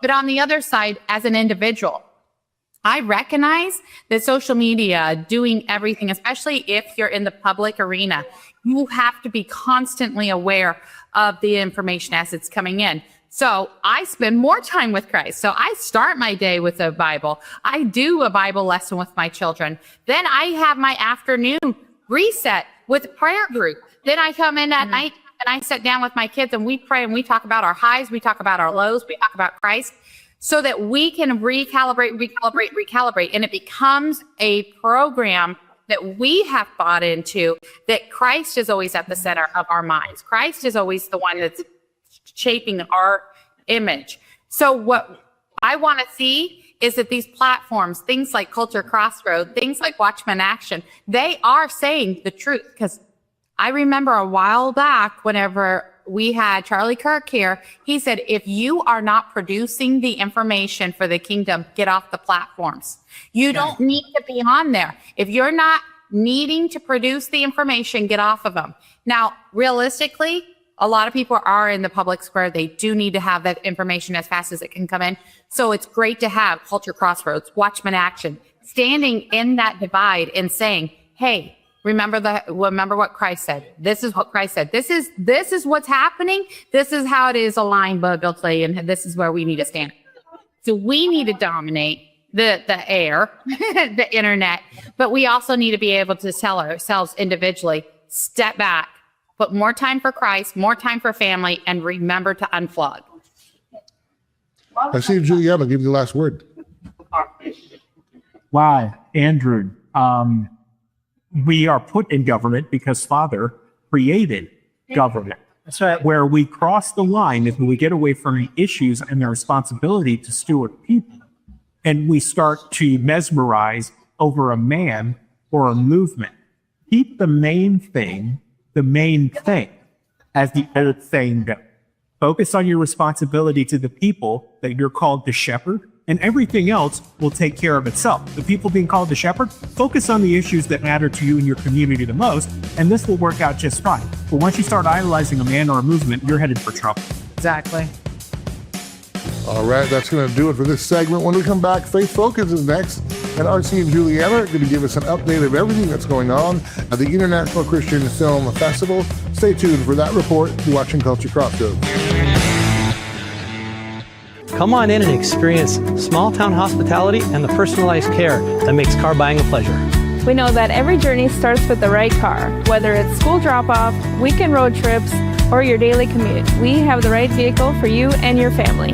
With trusted brands, affordable prices, and a team that treats you like family, finding your next car has never been so easy. We pride ourselves on personal attention and quality service. The Set Motors, where our customers send their friends. And welcome back one more time to Culture Crossroads. It's time for our Faith Focus segment. And today's Faith Focus segment, it's all about the International Christian Film Festival. That is where our friends Marcy and Juliana are right now live. And what's happening down there at the festival? Well, I tell you, Andrew, this is actually our second week down here because last week we were here for the U.S. Christian Chamber of Commerce convention where we were on stage. Now, that video is actually going to come for folks next week on the show, but we're back again. So the International Christian Film Festival, this is year 14. This festival brings along some of the best actors, musicians, filmmakers, writers that are focused on kingdom-based movies and content all into one place. Now, the event is the brainchild of Marty John Luis. He is an entrepreneur, obviously a strong Christian, and had it put on his spirit that there needed to be a place to not only celebrate the creation of content for believers, but also to showcase it and to bring those people together to see what comes out when you put all of those people together. So it's year 4 for us. The energy here really on what's day 1 is exciting. And as we go on through the week, it's going to get more exciting leading up to the award show that happens Saturday night. So they do the whole red carpet here. It's just like any other major award show. They put a lot of energy into it. Andrew, what is interesting for me as well is that it's walking the talk, I think is the way that we best describe it. Where we're standing right now on set, just to this direction of us, I think that's to the right of the audience, there is a prayer room. And that prayer room gets used a lot. As a matter of fact, one of our first experiences at ICFF 4 years ago is being in that prayer room and meeting some incredible people and getting covered in prayer. So these events, it's such a good thing, Julianne, I think, to see this trend where these types of events are happening. U.S. Christian Chamber Convention did the same thing with a prayer room and having prayer warriors. To see that happening in the public square, Andrew, and to see something like this being treated in many ways better than some of the other events that you would go to is very exciting for the kingdom. I love seeing everybody coming together saying, okay, so how are we taking over the culture? What movies are out there? How do we influence the younger generation? How do we control the narrative of what's going out there in our communities? So we're all coming together saying, okay, so we're going to talk about what's biblical. We're going to talk about what's kingdom. We're going to talk about what Father says we're supposed to be having for ourselves. And we're going to make that in film. So that way we can share those stories, because it's the stories that brings us all together and teaches us the lessons that we need. And here we have the people here that are saying, we're putting out films, or we have a film. We want you to learn this story, learn this lesson over here through this story. It's beautiful to watch the family coming together. And Andrew, they do them in rapid fashion. Every 15 to 20 minutes, there are screenings in multiple rooms of these movies where these specials, so that people have an opportunity to see all this great content and share it. They also have a screenwriters program that they do here, and they actually do open auditions here as well. I believe that's Saturday morning, where they just do an open casting call. So anybody who has it on their spirit and wants to go and audition for Christian film directors can do it all here. So it's exciting to see it all come together for all the right reasons.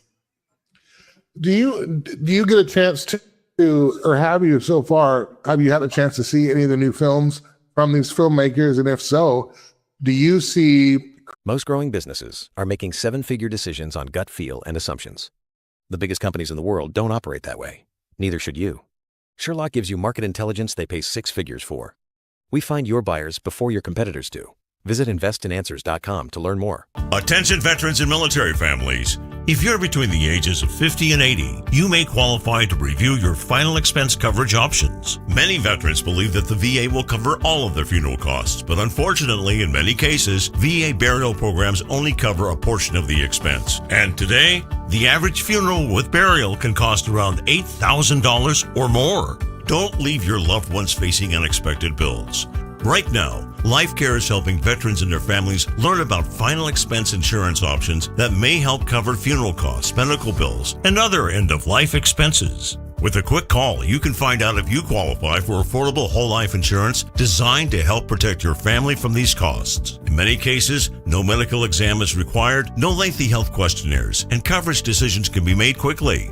Call now to review your final expense coverage options. Call 800-519-1427. That's 800-519-1427. The average cost of mesothelioma treatment can exceed $400,000. Families often face losing their homes or life savings just to pay the bills. If you or a loved one worked in these industries and were diagnosed with mesothelioma, you may be entitled to compensation to protect your family.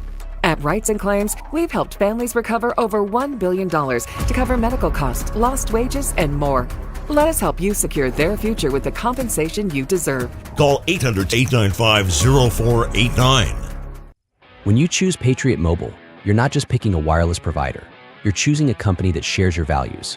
It's easy to switch, and you can keep your number, your phone, and most importantly, your values. With Patriot Mobile, you get the power of nationwide coverage on all Christian storytelling, Christian filmmaking improving, because one of the negatives on Christian movies is that it's watered down, it's preachy, everybody ends with a smile, when we're having s'mores and all that kind of stuff, and there's a reality from many of them that aren't there. However, there are reasons for that, and I do know that the filmmakers, the writers, and the cast, certainly they're there to tell a real story, to talk about how real Christ and real biblical principles through real life storytelling. Do you see improved storytelling this year, and has anything stood out to you so far? Andrew, we haven't had a chance to see any yet. We got underground, got set up so that we could do the show, but they're running all around us, and we will catch a couple of them this week. I can tell you that in our experience last year, seeing some of these, is that the quality continues to improve. We actually have built a great relationship with David Hebner, who does the TV series The Last Evangelist. And we were talking about this, and he says, listen, I put the same level of focus on quality as you would get with any Hollywood movie, because if we don't do that, we send the wrong message. We're supposed to be setting the tone for the culture. And really, it's all around us. Now, the audience can see us, but the stuff that's happening all around us, people strive for high quality. As I'm talking to you right now, Marty is walking by us and just fixed something. He's trying to make sure everything is in order and people are able to get to what they need to get to. And that says a lot about us as believers and how we steward what we've been given. We talked about really throughout our show, but on this episode, the church needs to step up. We need to wake up. We need to become engaged, be involved, these kinds of things, that our influence should be felt. Sometimes, actually all the time, I think, story is a universal language. There's a reason why Jesus taught in parables so often. There's a reason why many of the biblical accounts are written in a narrative or a poetic form. And part of that is because we are all fascinated by stories. There's a reason why Hollywood makes as much money as it does, because it's storytelling. Why music is powerful, it's storytelling. What kinds of stories do you think the church needs right now to maybe be motivated, to be re-inspired, to be renewed? If you could be a screenwriter for the next couple of minutes here, what story does the church need to see, hear, be reminded of? So I'm going to say, I think the church needs to be reminded of their relationship with the Holy Spirit, and how having the Holy Spirit with you at all times guides you through life. I think people are really hungry to understand what it means to walk with Christ and have that information. I tell people all the time, I don't know how anybody lives life without the Holy Spirit, because in the morning I'm waking up and it's like, okay, what am I supposed to be doing today? Who am I calling today? What am I wearing today? What am I doing today? It's really important to have that connection. So I think that, if we have a great movie talking about how the Holy Spirit walks in our lives and helps us walk out what Father has called us to do, right? I think that's really important. People need to know what it means to have that best friend around you. Amen to that, Andrew. I would add something else that Juliana talks about a lot is the stories of the Watchmen. Yep. The old school prophets don't really get told. And it's interesting because if people go back and read scriptures, they'll see that all those prophets prayed in exactly the same way. And those stories are so critical in scripture to understanding and knowing Jesus, right? Knowing Christ and knowing everything that happened around it, because those prophets all prophesied over the fact that was going to happen. And there are a ton of lessons in there on how to be in obedience. So understanding the Holy Spirit and that it's with you, and helping people to understand that and connect those dots, and telling the stories of the old school prophets is huge. Those are huge opportunities. Yeah. It's not that the world is short on content. It's short on truth, really. Yes. We're certainly not, certainly don't have a shortage of outrage. but we are in a deficit of holiness. And we have plenty of platforms, but we don't have enough witnesses, you know?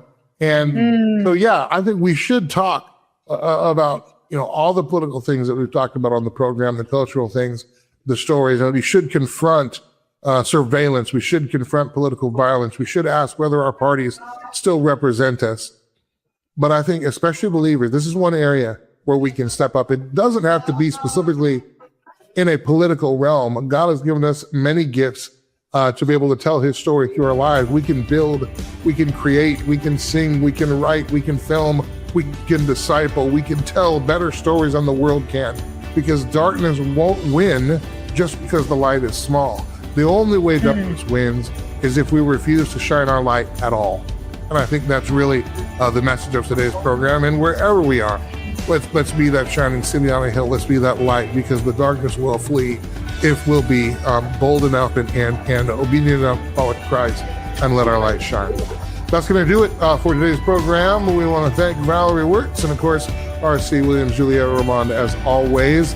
And thank you for being with us on this program. Remember, it's the truth that sets us free, and the truth will keep us free. Until next time, so long, John 1:5.